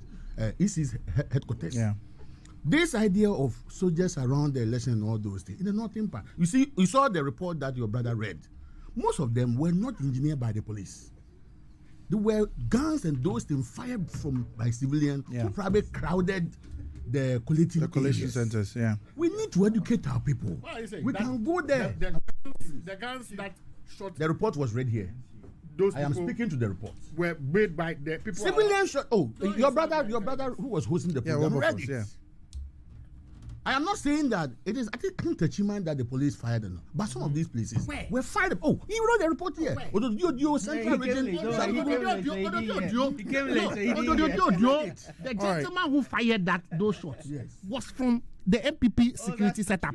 Fine. You see, now it suits him, but he has forgotten about Tripoli. Okay. All right. He has forgotten about Tripoli. We can't go into exactly and all that. Exactly. So I'm saying that you are. No, my question. No, let me conclude. My point is that. In conclusion, I'm coming. Let me end. My point is that you have reported to Shraj, so provide Shraj with all these pieces of evidence, so that something can be done about it. As it is, it has happened. Yeah, we need to deal with it so that we can one way or the other. And you've done well by going as far as to what? To Shraj. Kudos. Exactly. I commend you for that. Support Shraj with the evidence you have, so that we can get something. And in that particular petition to Shraj, it shouldn't happen. But you see, it's a social situation. You cannot entirely say it won't happen again. It won't happen again. You don't know what will happen in that future. Particular Shraj situation too. It's important to point out the fact that contrary to what NI has always been saying, that the EC is primarily responsible for election protection.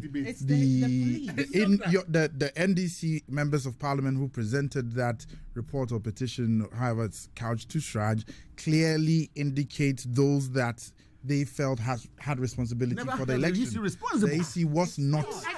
I think it's a fact. The EC is concerned or responsible for the conduct of the polls, not the security. And I think that's where the division in terms of the opinions are, because the former, there should be exactly, because the former president, as I understand him, is suggesting that the election was the worst because of the deaths that were associated with the election, which we all agree shouldn't happen.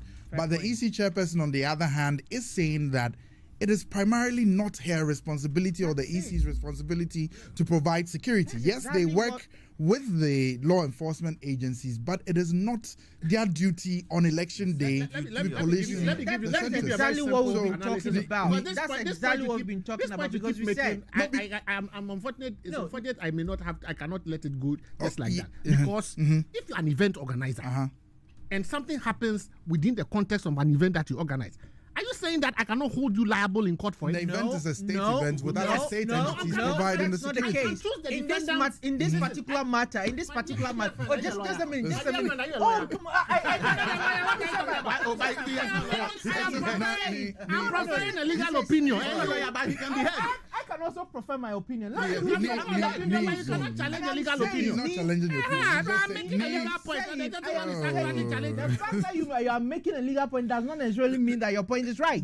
Doc, yes. Okay. I am saying at least. I'm speaking with you. Let me land. Let's calm down. Let him make his point. I am saying that we are talking about two issues here. The conduct of the polls, quite distinct from and the security at polls. Okay. And the two bodies collaborate. Yes. And so one is saying that I conducted the polls. We scored on all these points. Unfortunately, there were challenges in terms of security, which is not our primary responsibility. Yes, is that the issue I spoke about? You cannot blame you. You didn't understand. Listen, you didn't understand. Okay. So the two of you have decided to have a conversation amongst yourselves, when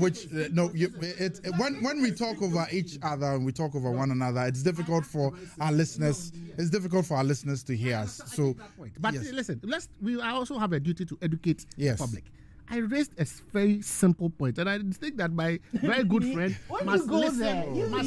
You go there. It's okay. You know what? You are lumping two issues together. You don't have to lump two issues together. You don't have to. Okay, all right. So the National Petroleum Authority has a message for all of us. They are telling us that when you smell gas, the first thing you need to do is do not turn your electrical switches on or off. Don't use your match or naked flame. Do not smoke as well. And the third thing you need to do when you smell gas is don't use naked flame to check for gas leak. That is a very bad idea. And the fourth thing that the National Petroleum Authority is telling us is that you need to extinguish all sources of naked flames. Example, coal pots, cigarettes, etc., and so on and so forth. So that's the message from the National Petroleum Authority. It's an important one, especially in our domestic settings where gas leakages can cause some problems. So that's a message for you. You're still listening to us on Asaase Radio 99.5 megahertz, in Kumasi on Asaase Radio 98.5 megahertz, on Facebook at Asaase Radio 995, and on YouTube at Asaase TV Official. We're discussing, we just wrapped up, or we're wrapping up on the EC issue and about election 2020, and our guests here from the MPP and the NDC are not allowing us to progress and move forward on this particular issue. Your points have been well made, well noted.